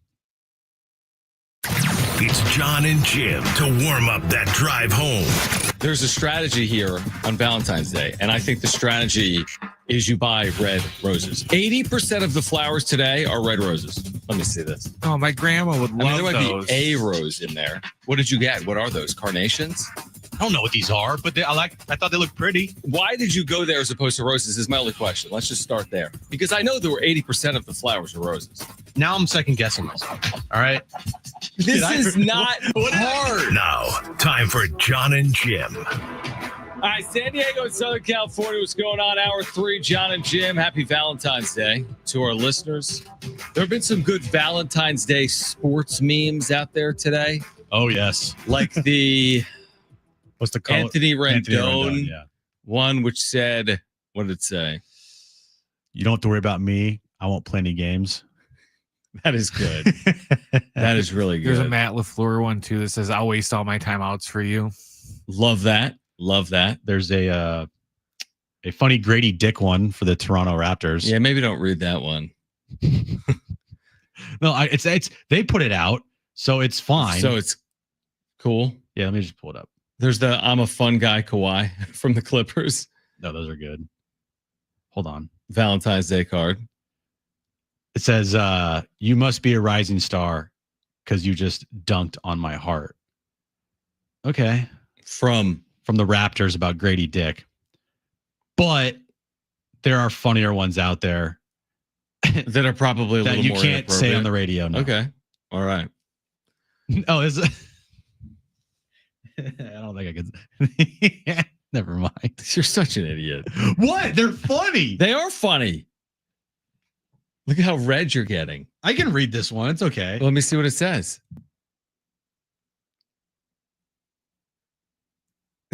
Yeah, sure. Okay. I can give you all of me. Sure. Yes, you can absolutely That's say fine. that. Can you say that on the radio, Brent? From Grady Dick, yeah. You can say that. Yes, I like how you're asking John, who had to ask if he could say "damn" the other day. I think that was like today. Well, I wanted John to originally say it, but I'm not saying that, dude. I'm way too. Now, I'm not falling for the traps that you have me falling for. By the way, NBA All-Star Weekend, is it Friday? Yeah, it's a Friday. It is. Yeah. Is underway. I don't know. What do we have today? The celebrity skills. Yep, Celebrity All-Star Game. Okay, so this is underway. Probably All-Star better Game than is the actual All-Star Game. coming up on Sunday. Aztec tickets will give away later this hour. Boise State, San Diego State coming up Saturday, tomorrow at 7 p.m. We have tickets for Tuesday's game against Fresno State. We'll give away later this hour. But right now, let's get to this. It's time for The Wrap, presented by Sombrero Mexican Food. Check out their website at sombreromex.com. Who will win at Torrey Pines this weekend? Yes, great question. good top of the leaderboard right now. I just read it. Scheffler, McIlroy. Also, we got Davis Thompson there. Right. I'm going to go with Scotty Scheffler. It's kind of easy just to pick Scotty Scheffler Yeah, it's now. only one stroke back, right? Right. And he's just so good. So good. I'm going to give you, what about Rory? 4 under today, 4 under for the tournament. He's still out there with a couple more holes to play. Actually, 5 under today. Oh, he's 5 under today? So 5 under today through what, 17? Or is his round finished? Through 17. So 5 under. He's only 3 back of the leader. Yeah. And he's only 2 back of Scheffler. That would be a good story. I'll go with Rory with a really good day out of Torrey Pines. It's spectacular out there, by the way. today, and it should be a nice weekend in San Diego. We had all this rain yesterday. They somehow played that rain yesterday, and they're going to have a nice weekend here at Torrey Pines. Next question. Is tomorrow night a must-win game for the Aztecs? Must-win question. Sure. Yeah, it is. Must win. It's I could hear the urgency in your voice. Yeah, it's approaching must-win. I don't know if it's a true must-win, but they don't have as much margin as they had maybe a month ago when they lost at home to UNLV. So it's approaching a must-win. The thing is, you could say the same for Boise State for their at-large hopes. So, yeah, it's a quasi must-win game for the Aztecs tomorrow night at VA House Arena, a blackout at 7 p.m. right here on San Diego Sports 760. Next question. Who's going to be the All-Star Game MVP? Aren't there like 3 teams? Yeah, I don't even know how this works. We'd have to wait and see who's in the finals, won't we? Good point. I'll go with a young guy. I'll just go with SGA. Okay. It's funny. Did you see what happened the other night? So they're playing the Minnesota Timberwolves. They lose the game. It was like the first time they didn't have a lead at all in a game all season long, which is a crazy stat. He went to the free throw line. I think he was like 6 for 21 from the field, but he shot like 14 free throws. And he's been known to be a foul merchant, where his last couple games, it's like 4 for 17 from the line, but he scored 30 points. 4 for 17 from the line? Or, sorry, 4 for 17 from the field. Okay, got you. But he scores at the free throw line. Yeah. And so the entire crowd started chanting free throw merchant, and he smiled. And that's the type of basketball that I'm just like, I don't like watching this. You don't want to see that in the All-Star game? He hits 21 free throws and gets the MVP? No, but I do think he can put up like a good amount of points. See, this is easy. It's Steph Curry. No. It's Steph. It's Golden State. Maybe. It's the last hurrah. He's old. He's old. I mean, it's the last hurrah. I say Steph Curry at home. They'll fix it. They'll make that work. They'll make his three-pointers go in. They typically go. Do you know who Dylan Wang is, John? Yeah, he's in the celebrity contest tonight. Then what does he do? What are you talking about? Why is he he's a massive celebrity. Why is he a celebrity? He's a massive celebrity for all of his status, his celebrity What is he a celebrity for? For being famous. Do you know who Mickey Guyton is? Are you trying to say this celebrity event isn't a lot of celebrities? I don't know who any of these people are. I know. I don't know. Who's this guy? I like this guy. Noah Khan. Have you ever heard, seriously, have you ever heard his music? There's Barry Bonds there. Do you know He's Noah the Khan? coach for one of them. You Jerry know- Rice and Bonds are the coaches. We know Kai Cenat. But you know Noah Khan? No, I don't. Oh, you need to get out more. You don't know. Yes, I do. He's a great singer. What does he Dial sing? Drunk. Look it up. Google Noah Khan Dial Drunk. All right. Wow. Okay. Next I question. know you're a big Noah Khan fan. I'm a huge Noah Khan fan. Look at my YouTube music. No, I'm good. I'm going to show it to you anyway. Who's going to be next year's NFL MVP? Oh, Baron Davis. I know who that is. Yeah. Yeah, it's because Got a couple good celebrities on the teams. Next year, Lamar What's the question? Jackson. I don't know. You wrote it. Yeah, exactly. This is what happens. Joe Burrow. Okay. You said who? Lamar Jackson? Yeah. Yeah, these are all good guesses. Yeah. Maybe it'll be Matt Stafford with the Giants. Or Aaron Rodgers with the Rams. Right. Co-MVPs. Yeah, after the big trade. It'd be great. That'll be really good. All right. So, All-Star Weekend is underway. Shabuzi. You know who Shabuzi is? Yeah, singer. Another shot of whiskey. Yeah. Yeah, dude. That's good. Yeah. What do you mean good? I've known more than you have so far. I know Shabuzi. I know. You just asked me if I know who he is. You know who Bailey is? No, dude. I know who Bailey is. You don't know who Bailey is? WWF. Nope. He's doing some antics. Yes, it's WWE. Right. It says it up there. So She's from the Bay Area too. That's why she's here. If you missed Kevin Acee, our Padres Insider, we'll have that for you coming up at 5:00 here tonight. Kevin Acee, the latest from Peoria. Padres spring training is well underway. We do have Aztec tickets to give away later this hour as well. In fact, we've got a couple of giveaways today. We have the Australian Pink Floyd tickets that we can give away today. We have Warren Haynes Band tickets to give away as well. What was the other thing we were pushing earlier about? If you want the San Diego FC opening night tickets, you can follow us right now on Instagram, right? yeah. So if you haven't already, go to our Instagram, our station Instagram page, SD Sports 760. It's pinned to the top of the profile. It's a picture of Chucky Lozano. You click on that. You got to follow us. You got to like the post. and there's also instructions on what to do to be entered to win 2 tickets to the inaugural home opener here at Snapdragon Stadium on March 1st for San Diego FC. And you also win 2 jerseys. So go to our Instagram page, SD Sports 760, find the Chucky Lozano post, do everything that the post tells you to do. Then you're automatically entered to win 2 tickets to their home opener on March 1st and 2 jerseys. And we're going to be announcing the winner here on Jon and Jim next week on the 21st. Yeah, next Friday, a week from today. Also with SDFC, we had been talking about this a little bit over the last week. They unveiled what they call their community jersey or kit, which is their road kit. So it was leaked, right? we had talked about this earlier in the week. It's very similar to their home kit, right? The home kit is navy. The road kit is white. It's basically the opposite of the home kit, right? The home kit was navy with white Adidas piping. Take a sip of water. I know you're dying. I am dying. It's okay. Take a sip. It's not water related. No, I know, but I could hear the groggy in your voice. Take a sip. It's okay. Well, what do you want me to do? Not talk? No, I'm trying to just like, it's okay. Take a sip. We're fine. I'm trying to help you out. I appreciate it. Yeah. You're such a good Valentine. I sound the same. That's true. You did. I sound the same. Didn't matter. I think I might be losing my voice. Ooh, that's a problem. Yeah. What did you think of the road kit for SDFC was the point? So you'd consider me just like an honest person, right? As opposed to dishonest, or you tell it how it is, you mean? Yeah, tell it how it is. Yeah. I don't particularly like it. I think that it has good qualities. I think it's not like what are they doing? I just was expecting more. That's all.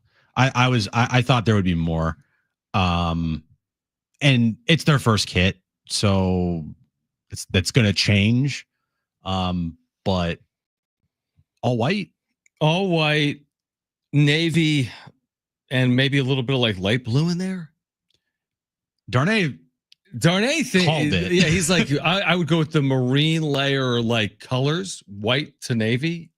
Yeah, is what he said like months ago. I just think of the awful Padres blue jerseys, like they're white. The previous ones before the brown and gold, right? They're like bland, just white and blue. I'm not saying these are bad. These are, and again, the home kits.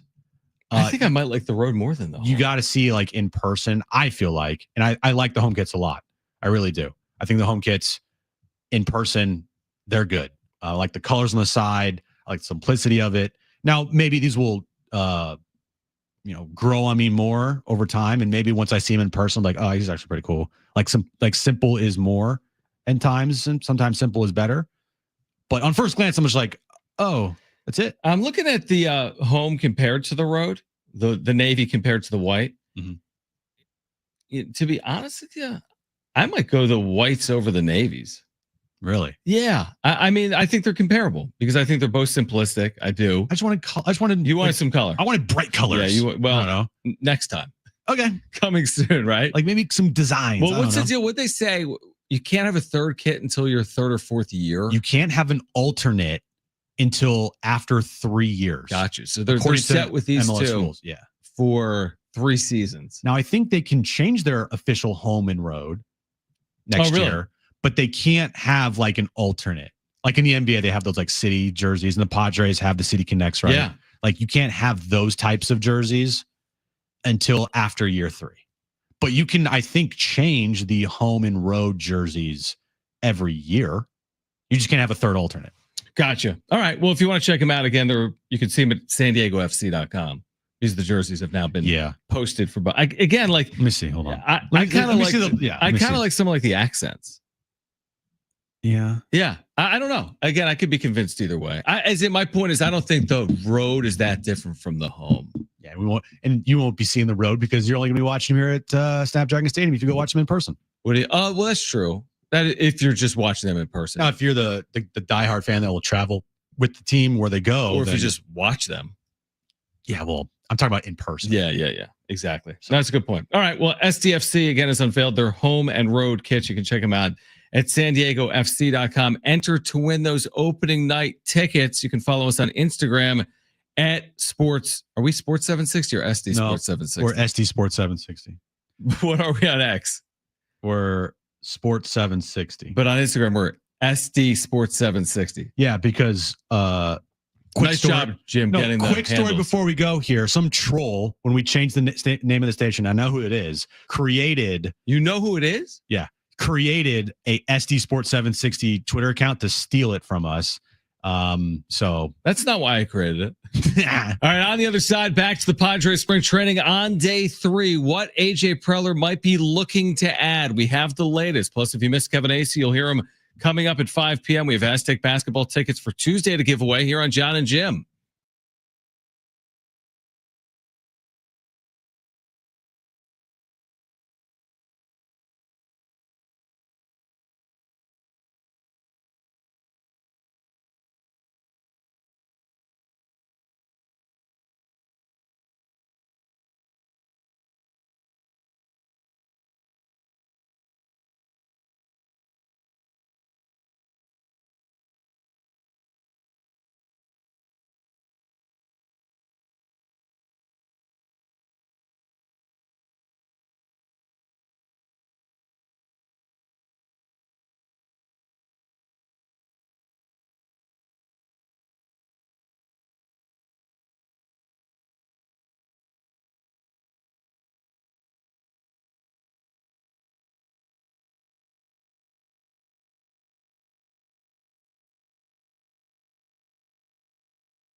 All right, San Diego Sports 760 has 13 chances to win $1,000 every weekday with a grand in your hand cash contest. That's every hour, 6 a.m. through 6 p.m. Listen for the keyword at the top of every hour, then enter it at sportssd.com. We will give away Australian Pink Floyd tickets between now and our next break. So stay with us here for the next few minutes. We've got Australian Pink Floyd tickets Sunday, August 17th, Cal Coast Credit Union Open Air Theater. Tickets and info at Ticketmaster.com. So it was Kevin Acee that wrote yesterday that the Padres may look to add a bat via free agency or trade.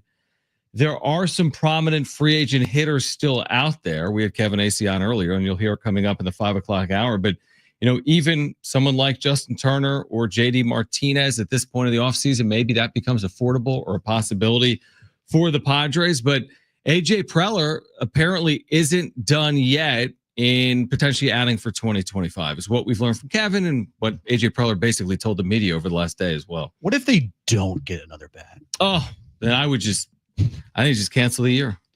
My point is, yes, I would, and you would, and he would, and everybody would like this team to add another bat for sure. It would help them depth-wise. Bottom of their lineup wise, like absolutely.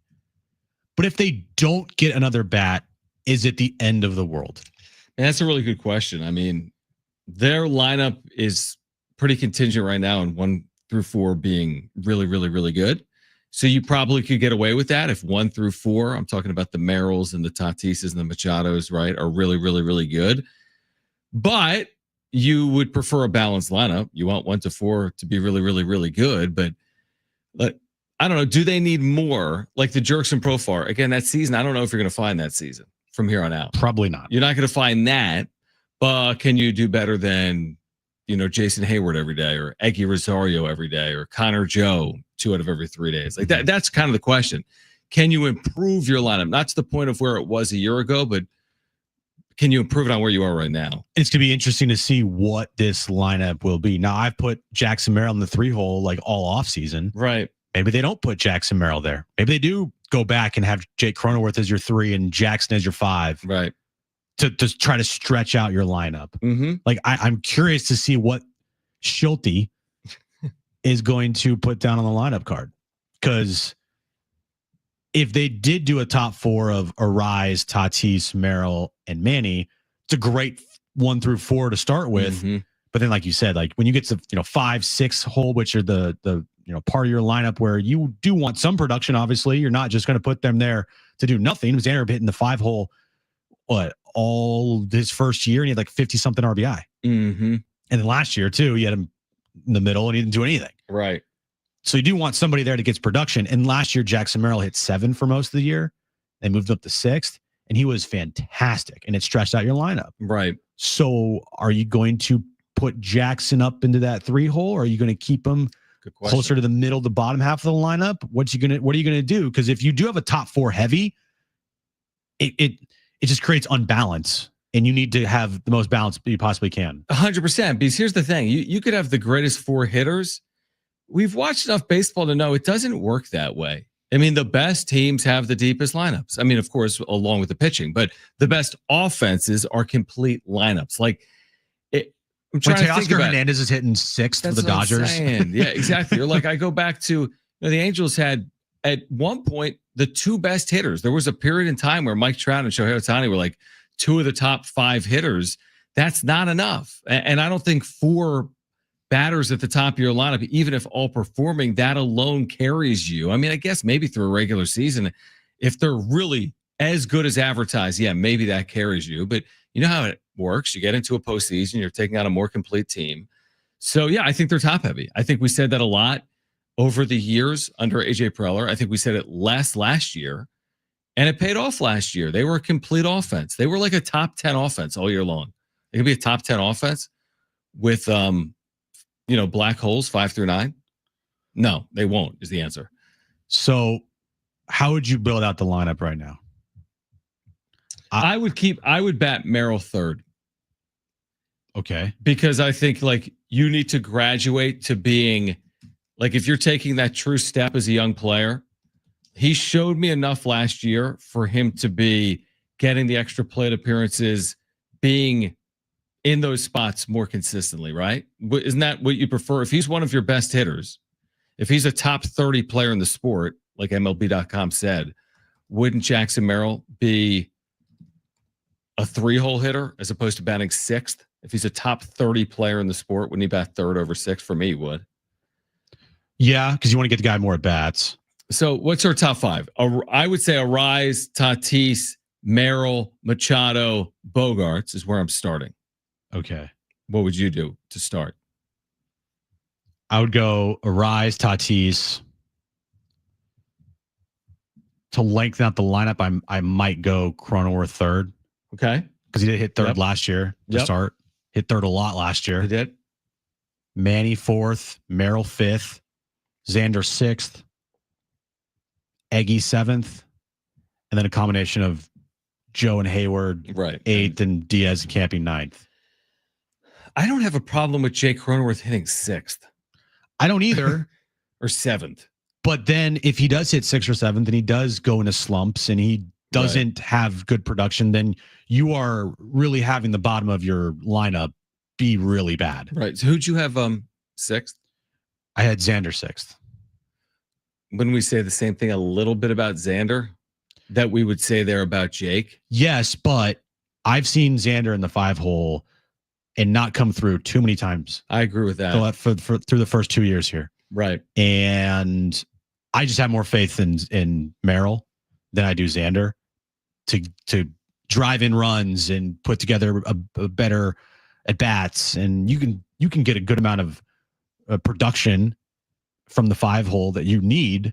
And I think you can get that from Merrill over Xander. Xander's hitting 5th behind Manny. A lot of times they're just going to walk Manny and then Xander's just going to, give a little protection to Manny one time, True. And we saw what Merrill did last year. He didn't have any protection in the bottom half of the lineup. And he was fantastic. Now, again, that's all because he was great last year. Can he back that up this season? That's still, a big question with this team and for him mostly. But I'm just looking at what can I do to lengthen out this lineup now that you don't have Profar in it.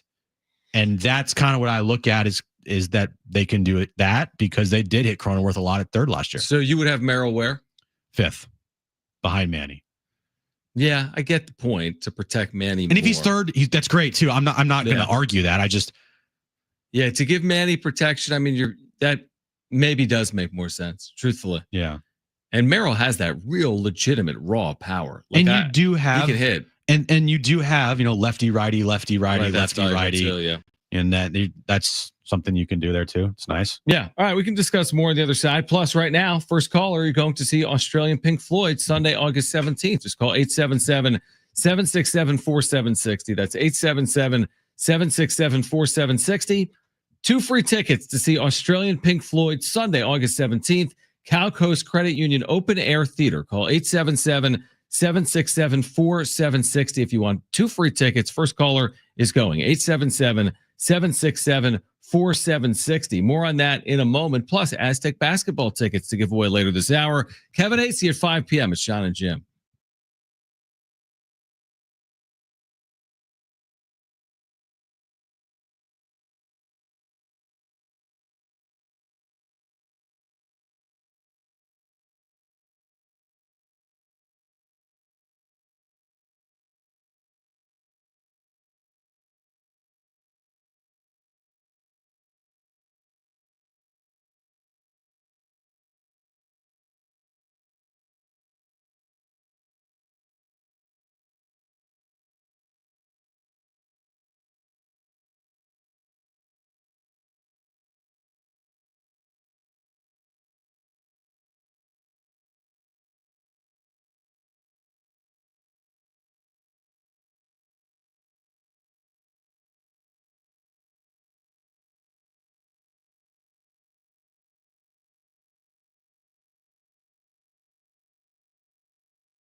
This update's brought to you by Staples Stores. Aztecs take on Boise State tomorrow night at Viejas Arena.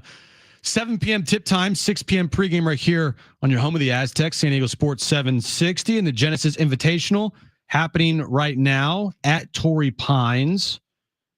Leading the tournament right now, Davis Thompson is at 8 under par. Scotty Scheffler is at 7 under par, and Rory McIlroy finished today at 5 under par. He is third on leaderboard at 5 under. Your local Staples has hot deals and super low prices throughout the store on everything for your business. And right now at Staples, save up to $250 off your print order. Exclusions do apply. Visit staples.com/print for details. Ends April 5th. Plus, save even more with the Easy Rewards program at Staples.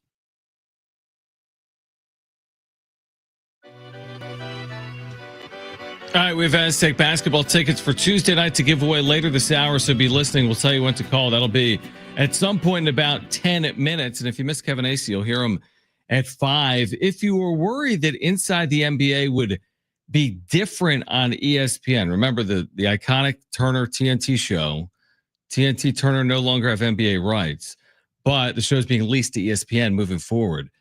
And they got confirmation today that the show will remain intact. Shaquille O'Neal is the latest to sign on moving forward. $15 million a year for Shaq, maybe more than that. Must be nice.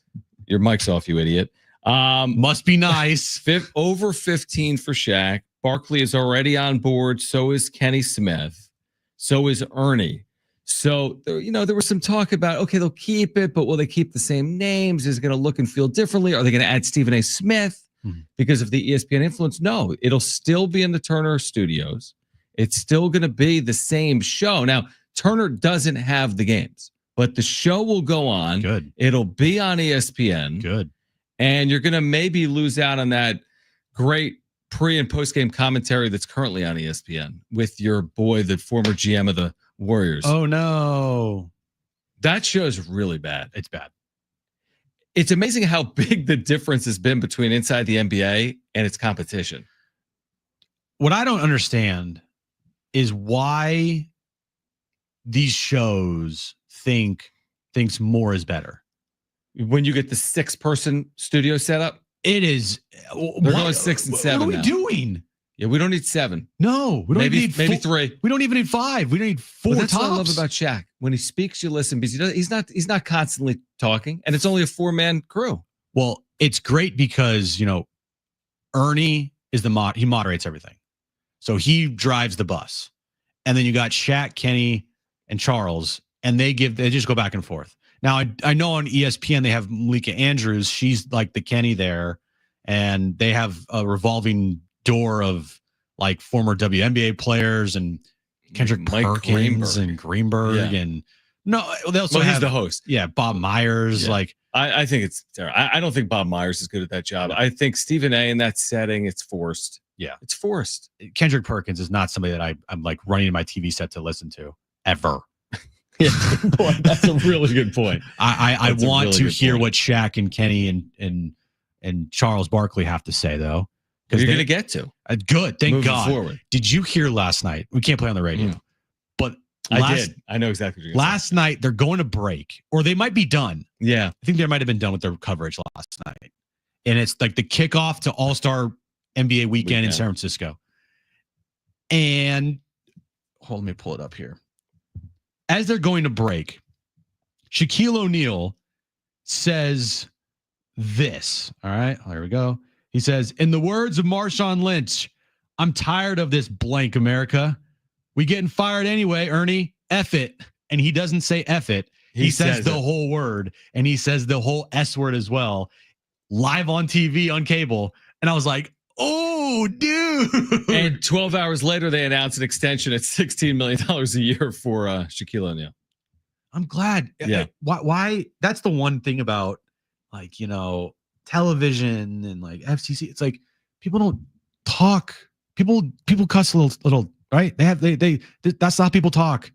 And to be like, that's the worst thing ever. Like today, Eagles parade, perfect example. Yeah, live programming. Live programming. A lot of players. Yeah. Now again, it's probably not ideal. No, just because I'm with you. I mean, would I prefer maybe Inside the NBA with a little more color? Like if they put the thing on Amazon Prime or something, maybe like a Pat McAfee type of situation. Now, but again, that's not going to change. Right. And you got today at the Eagles parade, and you got AJ Brown up there, and he's cussing. You got their linemen cussing. Yeah. And the worst thing is the televisions are like censoring it all. And like, I'm so sorry. It's like, nobody cares, dude. Yeah, I know. I but get it's it. like, I yeah. get it. But you know what I hope? In the future, whenever that is, there won't be this like, oh my God, he said a bad word. I don't know, especially for us. But I mean, think about how it is on radio, dude. I know. It's like the deadly sin. It is. It's like you're fired if you say it's that like, word. I mean, it's like the craziest thing. But yeah, I'm with But people say it all the time. It's not a big deal. I know. Well, that's mostly just for normal TV though, because like TNT, they can't get in trouble because technically on cable you can say whatever you want. Yeah. They just choose not to. Right, exactly. Because I found that a couple years ago when I was doing overnights, USA was playing is some like the hitman's bodyguard's wife or some like that Ryan Reynolds movie. But they had all the F-bombs and everything in it on USA. And I looked it up and it turns out that a lot of cable channels have switched to that now because it's kind of like Jim said, it's getting loosened up to where people don't care as much. Let me ask you this. Next year for NBA fans. Yeah, on NBC, never going to happen. Well, what do you think is going to be best to worst in the coverage of the NBA? All right. You're going to have ESPN with Inside the NBA. Mm-hmm. You're going to have NBC with Mike Tirico as its lead announcer. I also think who's the commentator? Reggie Miller's his the play-by-play guy. His son's doing a lot of play. Ian Eagle is with NBC on very NBA. Good, very good. Very good. Then you've got Amazon's team. Now, I don't know what's been. Oh, maybe Ian Eagle's with Amazon. Maybe. But like, what do you think? Are we going to say that ESPN is the preferred destination for NBA fans because of Inside the NBA? Or will it be? And remember, NBC is iconic with the NBA. Now, they haven't had it for a while, but NBC was iconic with the NBA. And then you got, again, this streaming partner. Like, I think ESPN is going to be top dog next year just because of Inside the NBA. I do too. I think Marv Albert with Reggie Miller was really good, but Marv doesn't do games anymore. I think Kevin Harlan is really good, but I don't think he's like the lead guy. Yeah, I don't know. Yeah. With them with TNT. But I'm good with Tirico and Reggie. Yeah, on me NBC. too. I think that's going to be good. NBC will do. I like really good Tirico a job. lot. Yeah. I like Mike Breen a lot. I think they've had a real hard time finding him a number 2 guy or woman because commentators, because when they lost, and I never was a Van Gundy fan, and I never was a Mark Jackson fan. But that crew was together for a while. They were together for a long time, and then Mark Jackson got hired, and then he left, and he got fired. And then Van Gundy left for a coaching job, and now they kind of have like a revolving door with him. It just doesn't work. Like Mike Breen's great, but he is. The color that they put with him, it's not good. So yeah, I think NBC could be the top dog. But I do, if I'm choosing somebody to listen to, I'd probably choose Mike Breen. Yeah, I'm with you on what you said there, and that is important because it's kind of like the current iteration of Sunday Night Baseball. Like again, it's not to knock Carl Ravitch. It just isn't what it was. You know, never will be. And Carl Ravitch and this revolving door and whoever it's been, like it's just not the same. And they've changed the color commentators a lot. When you go from Joe Morgan and John Miller to where it's going, which is the peak, you're not getting better than that ever. So it's going to be a downhill. Yeah, and then they went to Dan Schulman. I liked. Then they went to Matty V. I liked with A-Rod. Now it's who is it? David Cohn and Eduardo Perez and Carl Ravitch. It's lost some of that luster, you know. And then you wonder why the viewership isn't the same. I mean, it could be a factor as to why. All right, call right now. Who wants Aztec basketball tickets for Tuesday night against Fresno State? We have 2 free tickets heading towards the end of the season here, folks. If you want 2 free tickets to see the Aztecs Tuesday night against Fresno State, you need to call right now. 877-767-4760. Our first 2 callers will be contestants for trivia. All you need to do is call right now. We have 2 free tickets for Tuesday night at Viejas Arena against Fresno State. 877-767-4760. Call right now. Then you'll hear from Kevin Acee, our Padres insider at 5 p.m. on Jon and Jim.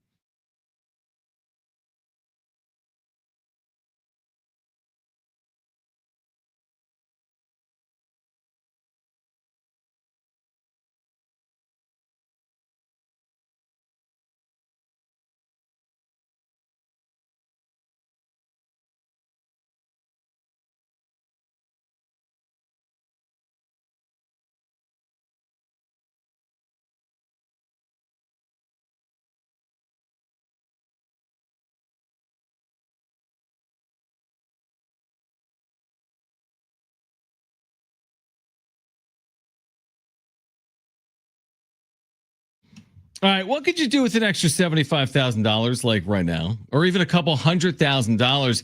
If you own a home, you can get that money in less than a week with Loan Pronto. Hey guys, it is Schaefer.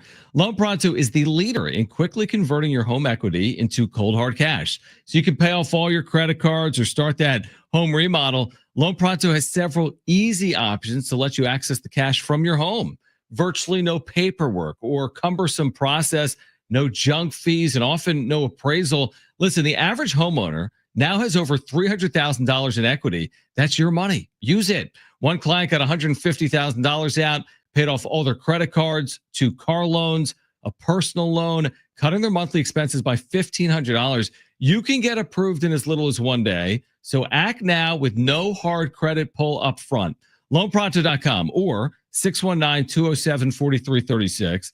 Get the money you need for anything by calling 619-207-4336 or by visiting loanpronto.com. Equal housing lender, NMLS 1661781, subject to lender approval, NMLSconsumeraccess.org.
All right, if you missed Kevin Acee, you'll hear him coming up at 5 p.m.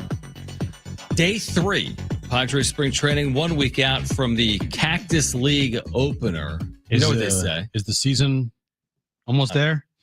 Yeah, kind of. I mean, you can't win the Cactus League pennant on February 21st, but you sure can lose it. That's why you could say the same thing about April and May. And all the months, right? Yeah.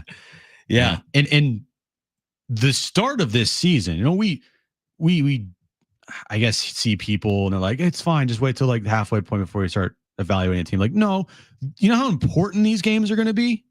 Here's why. Because if they are not at a position at the trade deadline where you can say they're a good team, let's go for it, then guess what's going to happen? All the talk of speculation and trading King and Cease and offloading these contracts, like you don't want to have any doubt of what direction you are heading at the trade deadline. It is either one way or the other. You are either going for it or you are selling off. You don't want to be stuck in the middle with like, well, maybe like in 2023 when they were in no man's land. They were in no man's land. That can't happen, especially this year because of the contracts they have and the players they have. You do not want to be in no man's land at the trade deadline. Completely. You want to have a direction, and that's why the start of this season and the first half are that's why it's important. Will you go quad box on the 21st? Because you've got Colorado, Arizona. So you got Colorado, Arizona. You have Dodgers, Cubs in a preview of the Tokyo series. You've got Padres, Mariners, and then you have Royals, Rangers, all at the same time in the Cactus League. So 4 games. I might go quad box. I already forgot what teams you said. Yeah, quad box. So sure, quad box. Do they even allow that?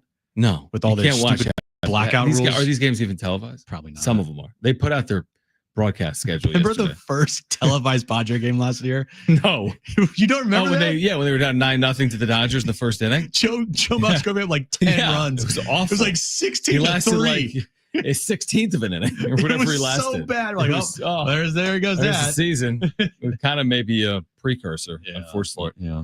All right, let's get to this.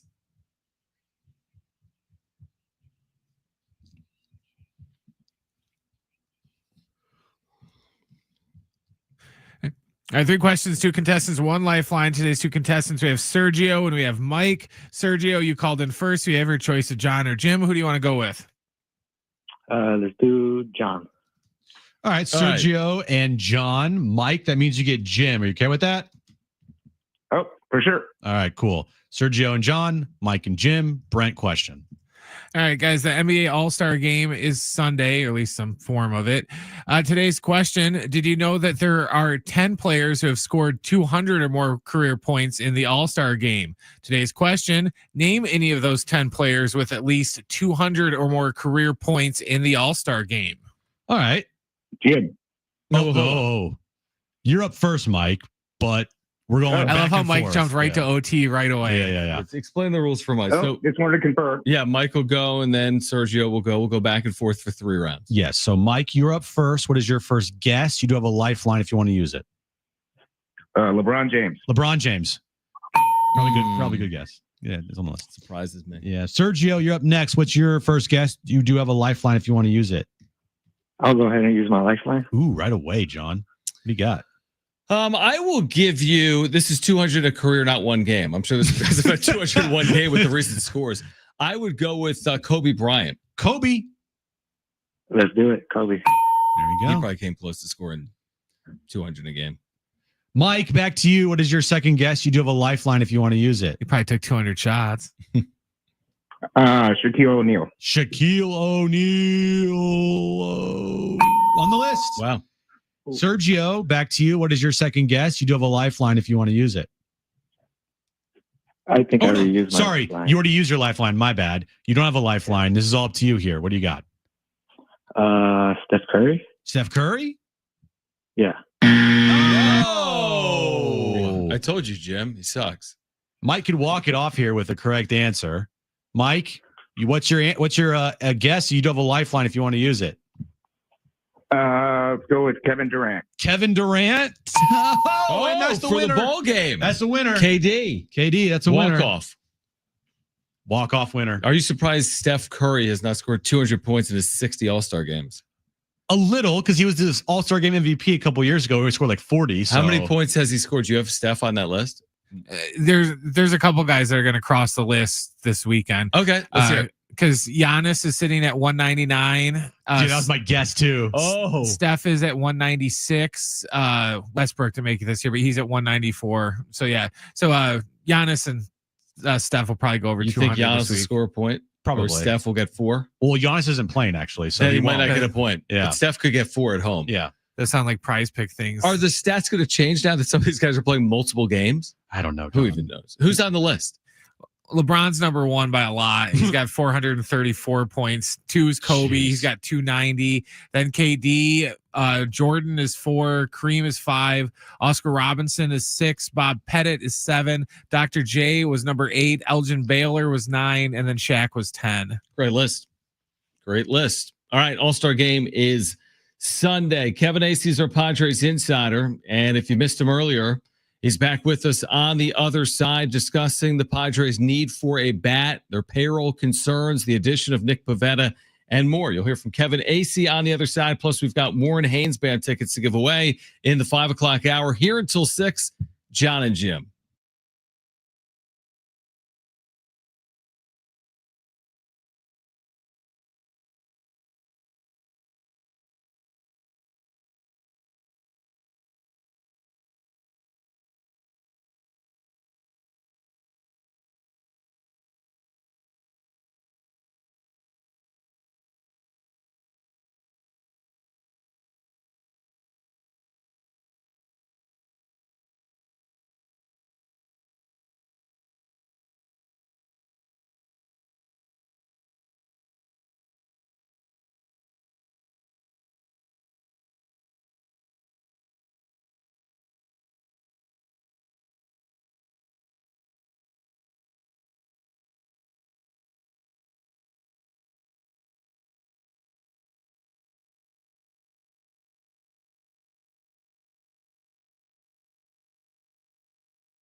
All right, this update is brought to you by Staples Stores. We'll start with the Aztecs. They take on Boise State tomorrow night at Viejas Arena. 7 p.m. tip time, 6 p.m. pregame right here on San Diego Sports 760. John will have the pregame for you right here on the station. And the Genesis Invitational happening right now at Torrey Pines. Looking at the leaderboard, Davis Thompson is 8 under par. He had a great day, John. He had 6 under today. Scotty Scheffler is 7 under overall for the tournament. He was 5 under today. And Rory McIlroy, he is 5 under for the tournament. He was 5 under today. So good day for our buddy Rory. Have you updated the celebrity score in the NBA weekend? I have not yet, no. Mainly because I don't know what the score is. Your local Staples has hot deals and super low prices throughout the store on everything for your business. And right now at Staples, save up to $250 off your print orders. Exclusions do apply. Visit staples.com/print for details. Ends April 5th. Plus, save even more with the Easy Rewards program at Staples. It's Jon and Jim to warm up that drive home. There's a strategy here on Valentine's Day, and I think the strategy is you buy red roses. 80% of the flowers today are red roses. Let me see this. Oh, my grandma would love there might those. be a rose in there. What did you get? What are those? Carnations? I don't know what these are, but I thought they looked pretty. Why did you go there as opposed to roses is my only question. Let's just start there. Because I know there were 80% of the flowers are roses. Now I'm second guessing myself. All right. This is not hard. Now, time for Jon and Jim. All right, San Diego and Southern California. What's going on? This is hour 4 in about 20 seconds. Still hour 3 for another 50. And we pulled that. Okay, close. Let's go behind the curtains. Do the it. Radio curtains. So we do the show every day, right? Yeah, mostly every day. 5 days a week. You would think so. And we're doing the show. We do the Trainwreck Radio like we always do in that 4:45-ish time range, 4:50. And we do it. It's fun. We hear the winners and the losers and here's the guys that are good at the All-Star game. Okay. All right, we'll be back and you'll hear from Kevin Acee. I didn't look at the clock. Brent's like, what are you doing? Yeah, we took a commercial break too early. Way too early. And by we, I mean me. Probably in the neighborhood of 3 to 4 minutes early. Now, I just wasn't paying any attention to the time. We did the segment. We talked. We laughed. We cried. And I said, all right, we'll be back with Kevin Acee. And Brent's like waving at me like, no, I thought you were saying no because I said, hey, we have Warren Haynes tickets. No, I was trying to give like the stretch it out. You did a good job. It's all on me. I'll take that. That's like, listen, Jackson Merrill's not going to have 2 hits every night. Hey, we did pretty well. We came back with the open plane and we started talking at 20 seconds before the top of the hour. 59:30. Right. So we're supposed to be back right around the top of the hour, right around 5 p.m., 5:01. And we were back at 4:59. Yeah, it's fine. Like 30 or 40 We weren't back seconds. at 4:57. Yeah, exactly. 4:59:30 is good. Listen, I'll take the blame. I got to do a better job. I was stretching the hell out of that update, though. Winners find solutions. So I need to Yes, find a they do, solution Shilty. moving forward. All right, Kevin Acee was with us earlier today. He's our Padres insider. He's going to be with us. What are you saying? Oh, whoops, to? On our YouTube channel, I've had the entire show. Kevin Acee joins us from Padres spring training right now. Yeah, I noticed that. He does. I was waiting to see if you noticed it. Nobody's noticed. Somebody could fix it. You or Brent. It's literally I don't know your how job. to fix it. All right. Kevin Acee from Peoria. He's going to join us each and every week 3 times. Okay. And he joined us earlier today. We started the conversation talking about this payroll crunch. No, we didn't start the conversation with the payroll crunch. You started talking about how you guys are going to talk to him more than anybody all year. Dude, I'm having a tough afternoon. All right. We started It's the a Friday, conversation it's the by loopy saying, hour. Kevin, we're going to talk. Now it's the loopy hour. We're going to talk to you more than anyone in the history of mankind in 2025. More time with you guys by October than with my wife. Right. So forget about Valentine's Day. You can spend it with Jon and Jim. Yeah, it's the Jon and Jim and Kevin show. Kevin, I want to ask you a question because I want you to answer this for our listeners. Because I find it confusing as well. But can you kind of lay it out in layman's terms how payroll for the Padres right now and some of this like payroll crunch that they're in, how it relates to CBT? Because some people are like, oh, see, they have money. They're over the CBT, yet the creativity of these deals, all these $1 million deals, kind of proves they don't have the actual cash to support it. So can you lay out how their payroll concerns do or do not impact their ability or desire to stay under or go over the CBT? Right. And first, you guys are the first people I thought of, because you gave me the opportunity to go on the record and say, yeah, looks like they could surpass the CBT. And what happens like a half hour after we talked? Right. They signed Nick Pivetta. So the CBT, it has always been, well, except for, I guess, 2023, and then last year, 2023, because they were going over it for a fourth straight year and the penalty was stiff. And then 2024, where it was very important for them to not go over the CBT so they could reset, because if you reset on the competitive balance tax, if you don't go over it 1 year, you start over. So they, as far as penalties are concerned, this would be the first year they've gone over. So aside from those 2 years, it's always been like a secondary concern, because it's like, and I know that people really focus on it, but it's like, it's not a big penalty. Now, they said they were not going to go over it this year. They did not anticipate that. They also always say, hey, things can change. So now they're going to go over. Well, it looks like it. They're still saying, hey, look, it's not calculated until the end of the season. You don't know what's going to happen. And I'm thinking to myself, yeah, I guess you could suck. And then you're trading away people. And then at the end of the year, you're not over it. But right now, it looks like they're going to be over it. And what's going to happen if they're 20 million over? Well, they're going to pay a $4 million penalty, because it's 20% tax for being a first-time offender going over the first threshold. So I should say, if there were 19 million over, because I think 20 million over is 261. Is that correct? And then 261 might be the start of the second threshold, and you have a higher penalty. But as long as you are just over the first threshold and you are a first-time offender, which the Padres would be this year, it's just not that big a deal. Now, where are the Padres at? Where's the payroll crunch? Where have I focused most of the offseason on?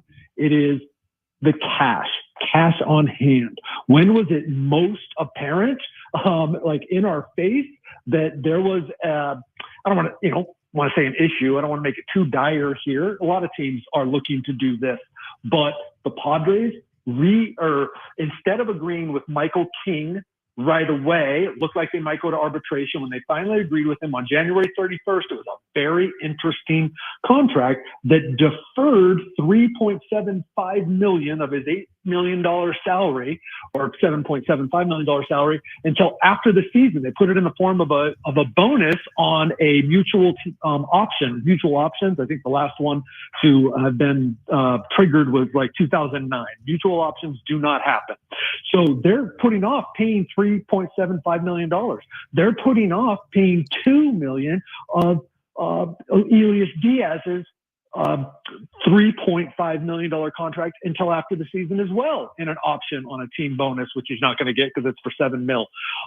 And then they sign all these guys to these $1 million contracts. Could they have gone out and got another left fielder? Sure. They got Conor, Joe, and Jason Hayward for $2 million total, $1 million apiece. So it is about the cash now. Look at Nick Pivetta's contract. The guy is going to get $4 million this year. That's a signing bonus payable in 30 days and a $1 million base salary. $19 million next year. So for him, he's like, okay, that's cool. I'm making $11.5 million a year for these first 2 years. But for the Padres, they're only paying $4 million this year. So that's the real issue. Is look, what they say is they've maxed out their revenues, basically, is what they're saying, both by their actions and by the words of the people that I talk to. And they don't have more money to they can't go to the owners and say, hey, throw in some more money. They can't go to the banks, so they don't want to go to the banks and, get out of debt compliance again and say, hey, we need more money to go sign, some $20 million pitcher or something. So they are trying to make do with what they have. And the Nick Pivetta signing, it's not official yet. No. When do you expect it to be official? Just real quick. I guess yesterday I heard a couple days. Okay. So tomorrow? Okay. So a couple days before it is official, but, Nick Pivetta in the fold now. He declined his qualifying offer with the Red Sox, which was over $20 million. So the Padres, lose a draft pick, but they have a very creative deal with Nick Pivetta that you just broke down there and we talked about as well. But from a, I guess, perception standpoint and how this makes this team better standpoint, he's not a signing of Max Fried. He's not like a top free agent on the market, but it's something that they absolutely needed and they got at a pretty good price. A number 4 starter, never had better than a 4 ERA. Gives up a lot of fly balls. Been in a bad ballpark for that. Maybe things are better at Petco, right? Mm-hmm. I mean, maybe. And if this guy has a 4 ERA or a 3.97 ERA, and the Dylan Cease, Michael King, Yu Darvish perform as the Padres hope, then heck, that's pretty good. They're betting, they believe he's better than what the numbers would suggest. Now, a lot of teams can say that. So, but pretty decent price. A lot of people pretty high on Pivetta in terms of, I'm not going to put him up there with the Fried, with the Corbin Burns, but that they think he's a pretty darn good starting pitcher. Kevin Acee is our Padres insider, back with us right now on Jon and Jim. So you wrote yesterday about this, about the Padres' desire to potentially add another bat, whether it's via a trade or via free agency. And again, based on their moves, like you said, I mean, a lot of it has been on the margins, right? Some of these fringe major league deals. Is that what you would first consider? Even if it is a trade, someone that's, not making a $10+ million salary, or could they be in the market for a Justin Turner or a JD Martinez, but maybe they would have to move salary to do something like that? They might have to move. They probably would have to move salary to do something like that. However, and not that I've talked to Justin Turner's agent, not that I've talked to anybody, or haven't talked to anybody specific, but in talking with people around the league, teams are just squeezing guys. There's no telling what Justin Turner might come in at, right? Like, Justin Turner's not going to retire. Eventually, he's got to agree to a contract. So yeah, it could be a guy like that. I don't know what the cost on those would be, but we are now to the point where the guys that are out there are almost certainly going to settle unless a team becomes desperate. And at this point, it is not looking to agents like teams are becoming desperate. Kevin, there's been a lot of talk the first couple of days of camp here around Luis Campusano, catching who's going to be their starting catcher this year. It's not going to be one guy for 150 games. Elias Diaz in the fold, Martin Maldonado. What's the view on Campy from the start here, getting the bulk of playing time behind the dish? It's probably Elias Diaz. That's not that the investment was too steep, but that was the investment. Campy's getting $1 million. They've been here with Campusano before. Look, if you want to look at it as favorably as possible, and there are people in the organization that still pounding their fists for Campusano, the guy is still young. The guy, it's a complicated position, and it could click for him. He has had some great moments great stretches at the plate, a few of them in his career. He's been interrupted by injury. I mean, it could click for him. But the other view is like, man, been here a lot. And you know what? There's some defensive lapses. Now, some of those, the theory is, have been focus issues. What is he, 26 now? Like, could that snap, could that click into place for him? Yeah, absolutely. You've seen great improvement in him. You've seen great improvement in his ability to call games, his ability to communicate with pitchers, to know the game. Absolutely. There are some blocking issues. There's some, again, brutal concentration lapses. But I'm a big believer in moving forward. And because based on having followed this game and others for many years, that guys can suddenly click. And that's what they're hoping. But also, that's why Elias Diaz is here, and he's going to make, he's getting $3.5 million for 1 year. If Ethan Salas has a great spring training, what's the temptation from Preller to be like, yeah, maybe, I don't know. Maybe start. How big is that temptation if My Salas big has question would be, what is a great spring training? That would be my big, I mean, like, is he just hitting the snot out of the ball and showing at the same time, while catching a lot, showing everything that they have seen from him in the past, because that's not been a question from my understanding, the defensive part at all. There are some questions now about him, the plate discipline, the consistency at the plate, and you know, the swing that they've just been so in love with that maybe hasn't been there all the time. So I don't know what a great spring training is, and so that was me sort of entertaining that idea because you know, is anyone really excited about what they have? But I have not heard anything about Ethan Salas making the jump to the major leagues at the start of this year. If he hits 27 for 30 this spring with 11 home runs, I put him in AA because he's 18. He's 18. Because look, he is a guy they are excited about. Maybe they used to be more excited about him, but they are excited about him. So absolutely. It's not something where I'll be like, at this moment right now, I'm going to tell you there's no way. Right. But everyone is pointing to later in the year or more likely next year. No doubt. Kevin, final one from me before you go. Would you consider Robert Suarez among the major leaguers on this roster the most likely remaining trade candidate or not? Yeah, I believe that if that's it, you keep hearing externally about Cease, but like I don't think so. So if there is one, then I would think that it's Robert Suarez, and I've written that, and I have not heard anything in the last couple of days to say no to that. So what I have been marveling at is just how I'm reminded every spring to just never count AJ Preller out of anything. Right. Like, the final day of spring training, Machado, Tatis, Bogarts deal. That one. That package deal. Kevin, have a good weekend. We're not here Monday for President's Day, so we'll catch you up in the middle of next week, and we're a week away from a spring training game. So that's exciting, relatively speaking. Ethan Salas, first of those home runs. That's right. Of course, yeah. If you're going to hit 27 of 30 this spring, you're going to start hot. You need a couple on your first game. No doubt. Yeah. Kevin, have a good weekend. Thanks. We'll do it next week. All right, guys. See ya. All right. Our near daily conversations with Kevin Acee here in 2025. Obviously, we broke down the Super Bowl earlier in the week, but the best stat of the night we haven't yet shared. We'll do so on the other side. We have Warren Haynes band tickets to give away. Jim's back page coming up. It's Valentine's Day, Jim. Get some roses. It's Jon and Jim.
Jim, walk us through this again. So if you follow us on Instagram, you could win 2 tickets to San Diego FC's home opener. This is Saturday, March 1st against St. Louis, Snapdragon Stadium. Plus, you could win 2 San Diego FC jerseys.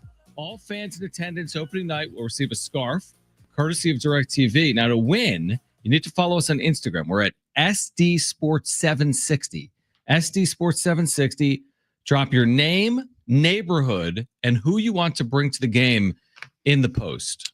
Pretty self-explanatory. Is it? It is. Yeah. You want to go to San Diego FC's home opener here at Snapdragon Stadium on March 1st? Well, we're giving away a pair of tickets. We're also giving away a pair of jerseys as well. Super easy to be entered. Just, again, as John said, follow us on Instagram, the station Instagram page, SD Sports 760. There's going to be a picture of Chucky Lozano in a home kit. It's pinned to our page. Click on that post, follow us, like that post. It tells you what you need to do to be entered. And we are going to be announcing the winner next week on the 21st. So a week from today. Correct. Probably early in the show-ish. Okay.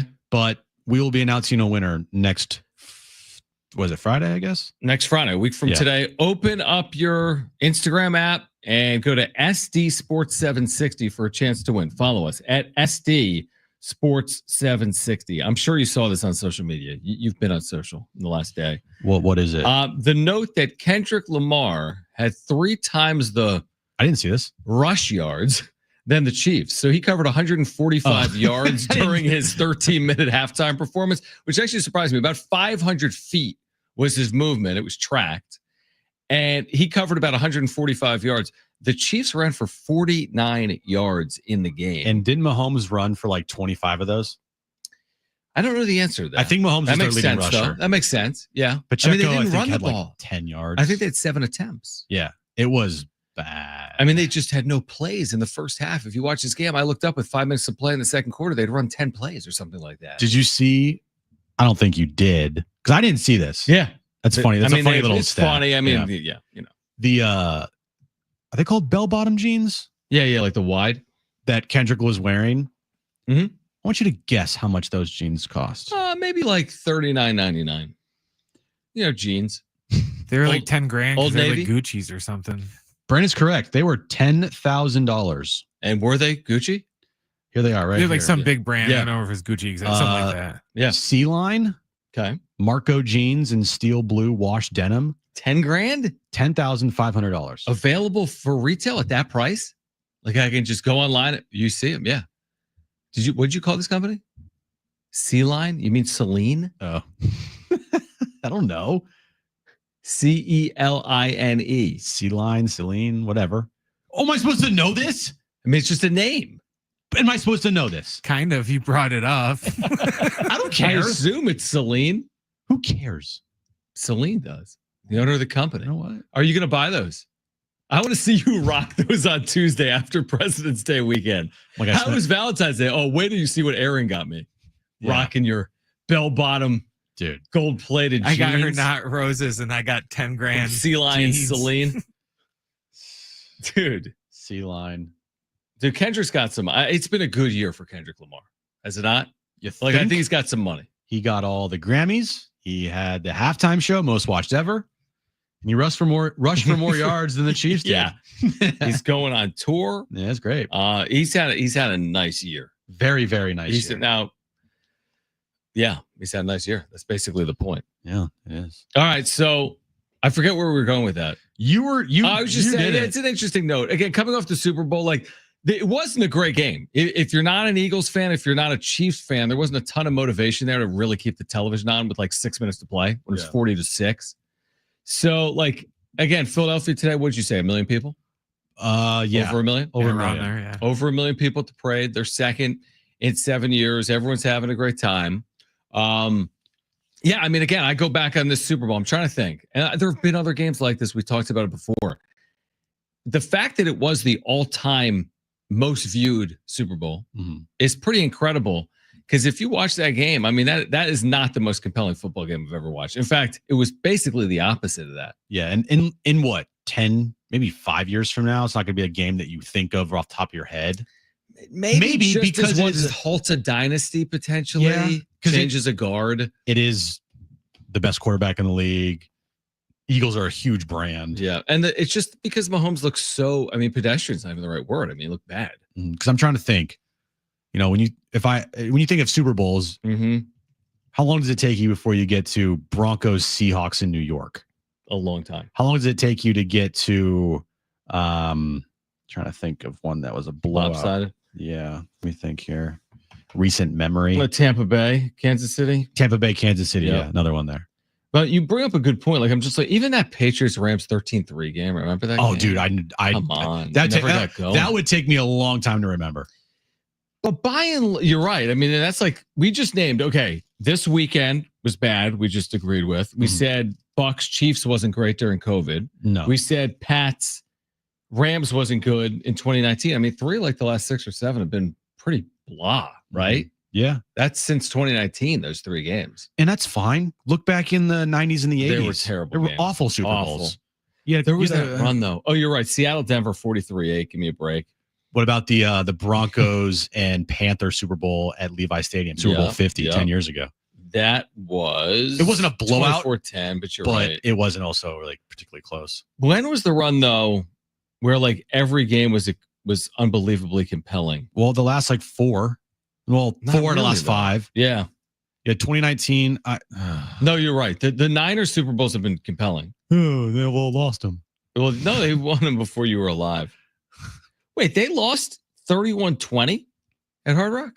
The game they led by 10, they lost by 11? Yeah, because there was a garbage time touchdown at the end. I don't remember that. I do.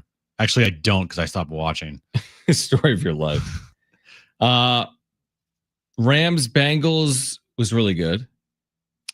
Rams Bengals, but it's not something I think of like forefront of my mind. Okay, as just a viewer in your lifetime, what's the number one most compelling OMG? What an incredible Super Bowl moment. Again, you're not going to go with the Niners losing. No, I hated that. I know, but I mean, what comes to mind? Titans Rams? Probably Giants Patriots. Oh yeah, undefeated season. Yeah, like you think about if I were to say, all right, give me the top 5 Super Bowls the last 25 years, that's probably number 1, right? Yeah, probably. Good point. It's not the best played game. It was only a 17-14 game, if I'm not mistaken, right? Yes. Okay. 2008? Yeah. 17-14 Giants, correct. The second Super Bowl between them was fine, but it wasn't 21-17. Super memorable. Yep. I would say 28-3 28-3 is up there. 23. What about the pick at the goal line, New England, Seattle? That's up there as well. I would say the game where you're like, holy crap, might have been the 28-3. Yeah, that's amazing. I agree with that. Because it's amazing. The game's over and you just continue to watch, but there's like, oh, they're coming back. 100%. They're coming back. Oh my God. And now you're just like, you hate the Patriots, but you almost want them to pull it off because of how crazy it is. Yeah, no, that's a good point. I always go back to Titans Rams just because, and now you're going back a while now. I don't know, 25 years, but like it literally came down to a yard. What about Patriots Rams the following year or 2 years after that? What was it? Remember the Vinatieri Tom Brady drive to end the game? Of course. Yeah. I remember that one pretty vividly when I was a kid. And I would say, I mean, Philly special, Philly special, yeah. 41-33, both quarterbacks threw for 500 yards. No punts, at all. Yeah. Crazy game from that standpoint. Yeah. I actually went back and, because I'm weird, I look at I watch highlights of old Super Bowls or finals or whatever. And I watched actually a highlight of the Eagles Patriots Super Bowl from 2017. Yeah. How the Eagles won that game, man, is amazing. Because I was looking at their roster and I was like, what? Like Alshon Jeffries was their number 1 wide receiver.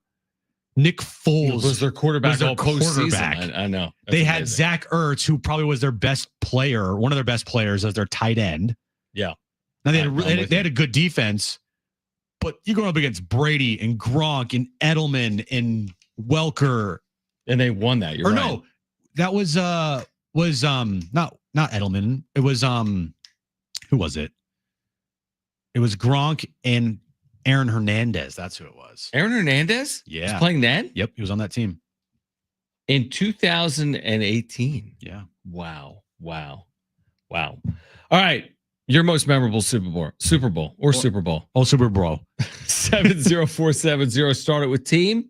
Get you ready for the Aztecs tomorrow against Boise State. Jim's back page is coming up as well. Jon and Jim.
All right, this update's brought to you by Staples Stores. In a game that Jon is dubbing a must-win, Aztecs take on Boise tomorrow night at Viejas Arena. 7 p.m. tip, 6 p.m. pregame. You can listen right here on San Diego Sports 760. Your local Staples has hot deals and super low prices throughout the store on everything for your businesses. And right now at Staples, save up to $250 off your print order. Exclusions do apply. Visit staples.com/print for details.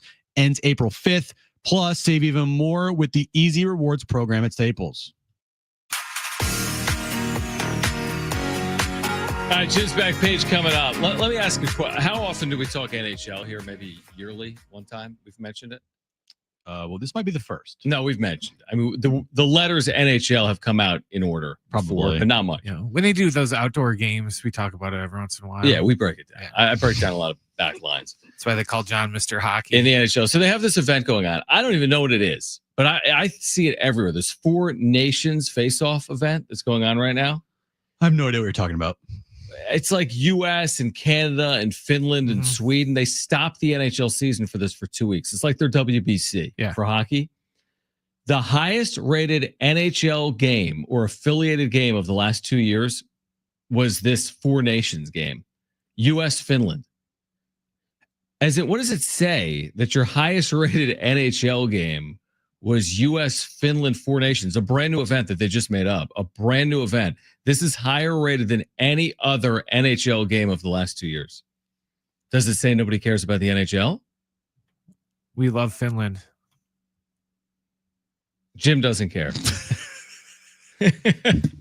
I mean, I think it's interesting. My point is, like, I had never heard of this thing, but this is doing better numbers than like the Golden Knights and the Bruins. Are we talking about NHL ratings right now? Yeah.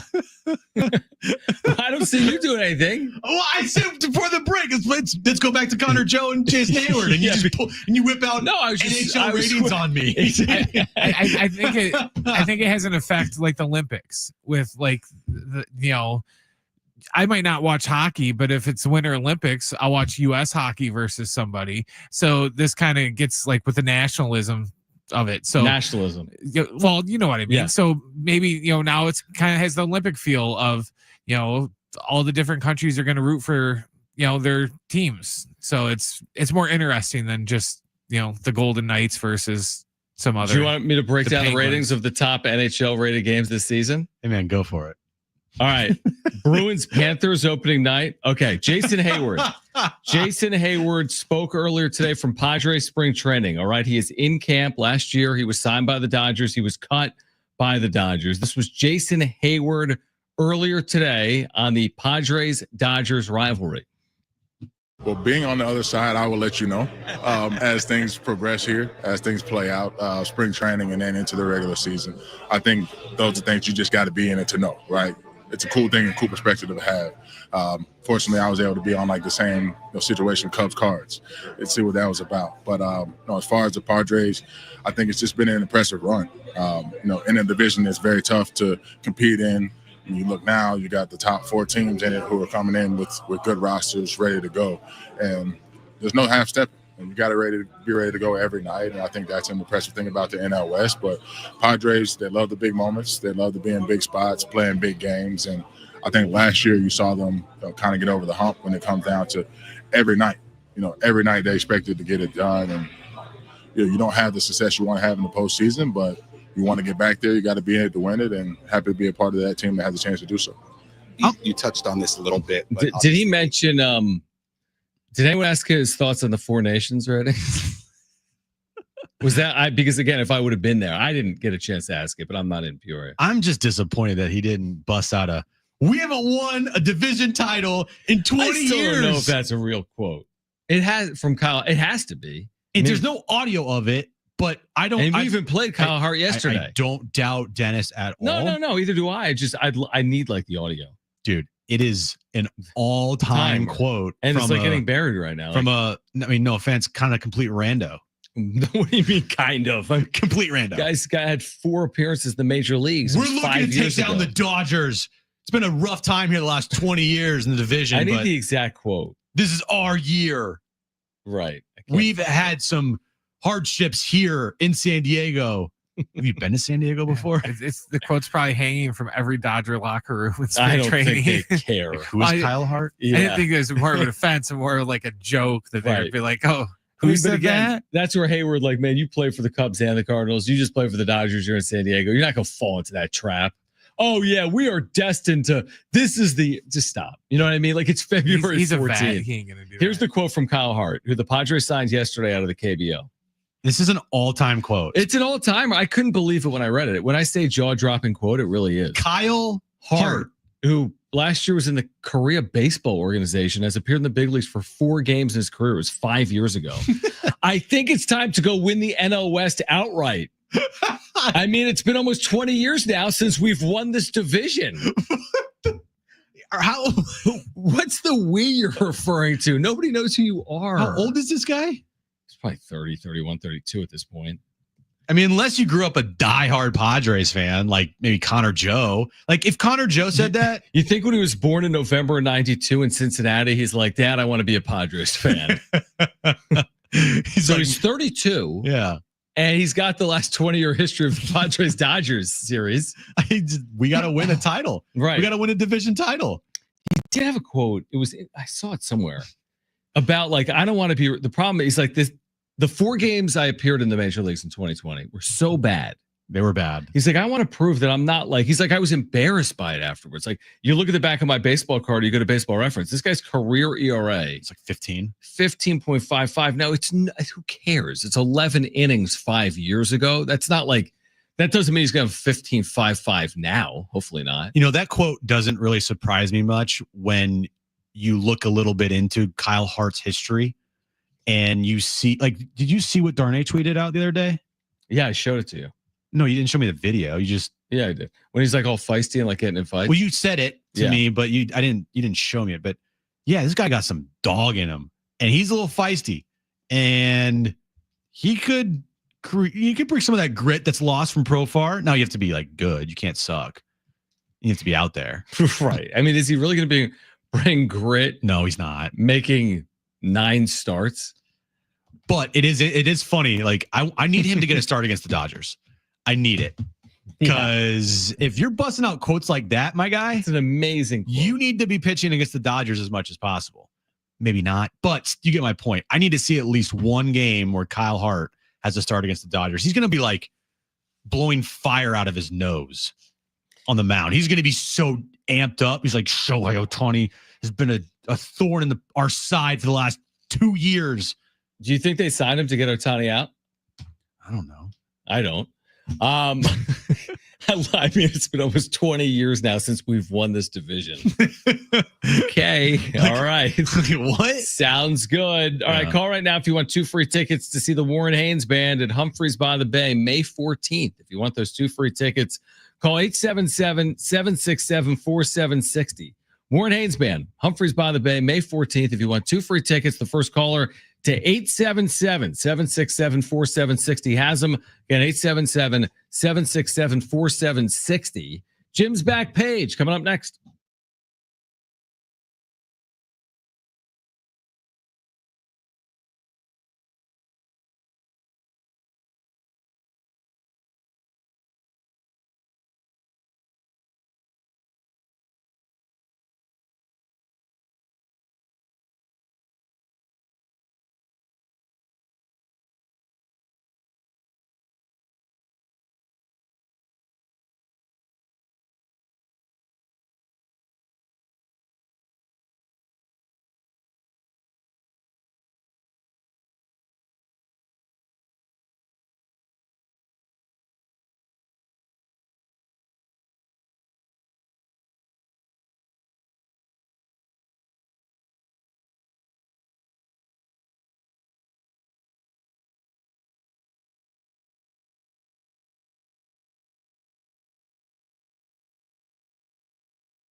Man, this week's gone quick. Hard to believe it's already over. You want to do another hour? Well, we could do tomorrow. What are you doing tomorrow from 2 to 6? I'll be in a movie theater watching Captain America. Not if we have the good fortune of hosting a 4-hour radio show for our listeners. Captain America. I'm good on 2 to 6 tomorrow. Join us. Actually, we're back Tuesday after President's Day. So not here Monday. Yeah. Back Tuesday right here on San Diego Sports 760. We do have Aztec basketball tomorrow night, by the way, 7 p.m. Pregame coverage at 6. Pregame coverage with me and Fletch. Ted's got the call at 7 right here on your home of the Aztecs. San Diego Sports 760. Man, where's the time go? It's almost 6 p.m. I know. That's hard to believe. Yeah, time just keeps on. What time's your dinner? 7:30. Are you going home then out? Yeah. So I'm going home, and then we're driving. Like, it's easy trip to Coronado because we take it the back way. Yeah, that makes sense. Yeah, because you're going south of here. Yeah. And it takes about 10 minutes, 15 minutes to get there. Easy drive, good dinner, good food. How you done? I hate that bridge. I don't like heights. Do you like swimming? I don't like heights. I'm not driving on the bridge though. I'd always get, because I used to have a cousin that lived over there because she was married to a dude that was like in the Navy. So I'd go over there to do laundry. Yeah. But then if you get stuck in traffic, I would get stuck like right in the middle of the bridge. And as someone that doesn't like heights, and it's got that tilt on it, depending on where you get stuck. So yeah. Wait, what do you mean you're not going over the bridge? He's gonna swim. There's a back way. You don't have to go the bridge. Oh, I didn't know that. Just back way. Yeah, it's the what is it? Hold on. It is the Silver Strand Boulevard. Oh, yeah. I know what you're talking about. I do. Yeah. So that makes sense. So it goes on Imperial. I got you. Just go up to 75 and boom, there you Easy. go. Boom. There you go. All right, let's get to it.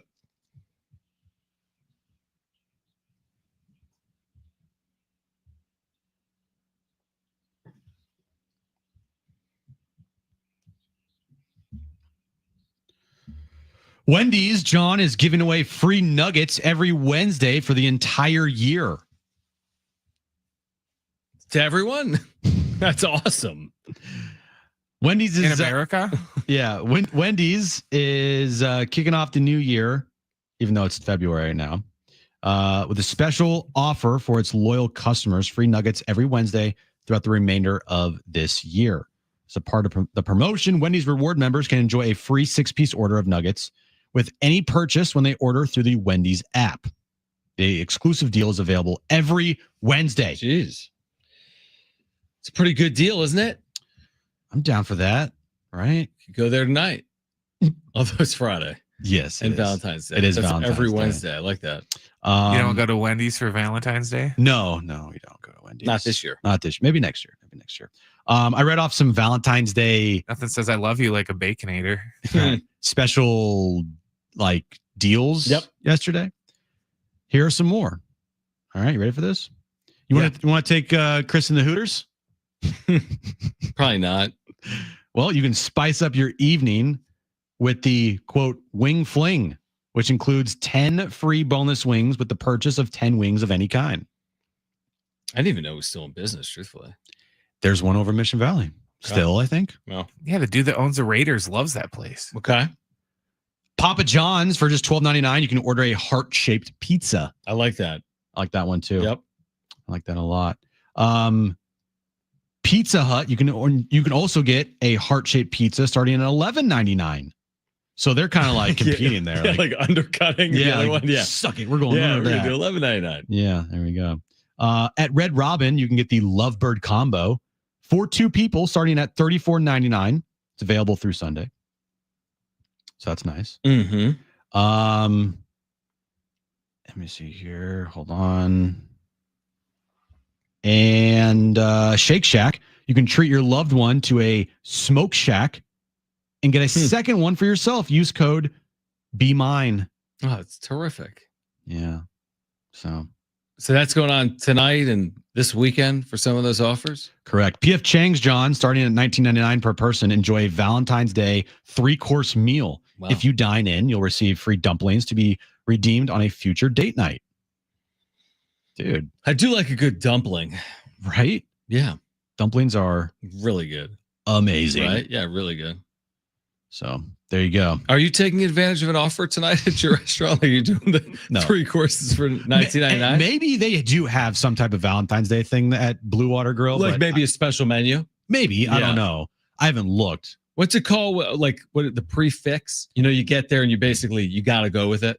Yeah, that's what we did for Your birthday, man? my birthday at Jeanette Julie that I got paid for, which is incredible. Do you want That a is non-Valentine's Day Yeah, sure. back page thing that you Sure. forgot? Go Yeah. for it. Or we could Uh, just break 8 minutes early like last hour. Via Variety, the Goonies sequel is officially moving forward with Steven Spielberg producing wow. Is the it Goonies. the same cast? They're all the it. same. Well, the ones that are still alive. Is that right? Yeah. Wasn't it with Like in the kids? future? Like Yeah, now? they're all grown up. Is that what the theme is? We don't know what the theme is Oh, yet. that's They're writing it, but it's been one of those things that's been talked about and like rumored for almost 30. So Spielberg's some going to years. direct this. No, he's producing it. Okay. And is there a date or anything? A year? Or? No, they just said it's officially moving forward. So they're actually starting to write it and work on it. So it's going to happen eventually. And what movie are you seeing this weekend, Jim? Star Wars? No, Captain America tomorrow. Same thing. Brent saw it last night. Yeah, it's not. What's what, 2 thumbs up? I think he gave it like a like 1 thumb out of 2. Is this like a sequel? yeah. It's Captain America It's exactly 4. like a sequel. Number 4? It's the fourth. The way the third Captain ended. America. Oh my gosh, this is going to start fast. I'll give you $1 million if you can name the title of the third movie. Title of the third Captain America movie. Free nuggets on Wednesday. Captain America free nuggets. I don't know, man. I don't even know who's in it. Wait, hold on. Pause. Is this the third Captain America movie? No, it's the 4th. The fourth one was what? We had Captain America. This is the 4th one. Oh, Civil War. That's what Yeah, it it's was. Civil War. That's what I Yeah. said. Yeah. Duh. I'm not listening. Sorry. Captain Falcon. How about the second movie, John? Captain Falcon. No, Captain America. What? I don't know. Put your seatbelt on. Captain America. Put your seatbelt on. That was a rejected idea. I don't care. I just don't. I don't even know what that. If Captain America was here in the studio right now, I wouldn't know it was Captain America. Yes, you would, because he has a giant flag on his uniform. He's pretty. Okay. Let me Google. It's pretty easy to see. He would tell you, I'm Captain America. Oh, this dude with the little shield. The little shield. Is Aaron going to that? Yeah. See what Aaron and myself do is because she likes these movies, but the problem is she didn't watch like all the movies in the beginning. So there's that's hard to believe. So there's a lot of stuff she might not get. And once I took her to the lot over in Liberty Station, yeah, which I think is amazing too. Yeah, but he gets like eat and drink, right? Yeah, she's like, let's go there. She always wants to go to the lot. So she'll put up with it if you go to the lot. She's not putting up with it, but it's easier to get her to come with me if I say, let's go to the lot. She's like, love it. Let's go. Right. I don't care what movie it is. Will Captain America 5 happen? Stay tuned. We'll have the latest on Tuesday at 2 p.m. Oh, jeez. If you missed anything today, sportssd.com, iHeartRadio app, iTunes, TuneIn Radio, or Spotify. We're on social media at Jon and Jim, JONANDJIM. If you're wondering, Team Bonds over Team Rice in the celebrity game in San Francisco, 66-55. Aztec basketball. One for the history books. Aztec basketball tomorrow at 7 against Boise State. Pregame coverage at 6 for Brent and Jim and me. Happy Valentine's Day. This is San Diego Sports 760. Okay, bye. Mike's off.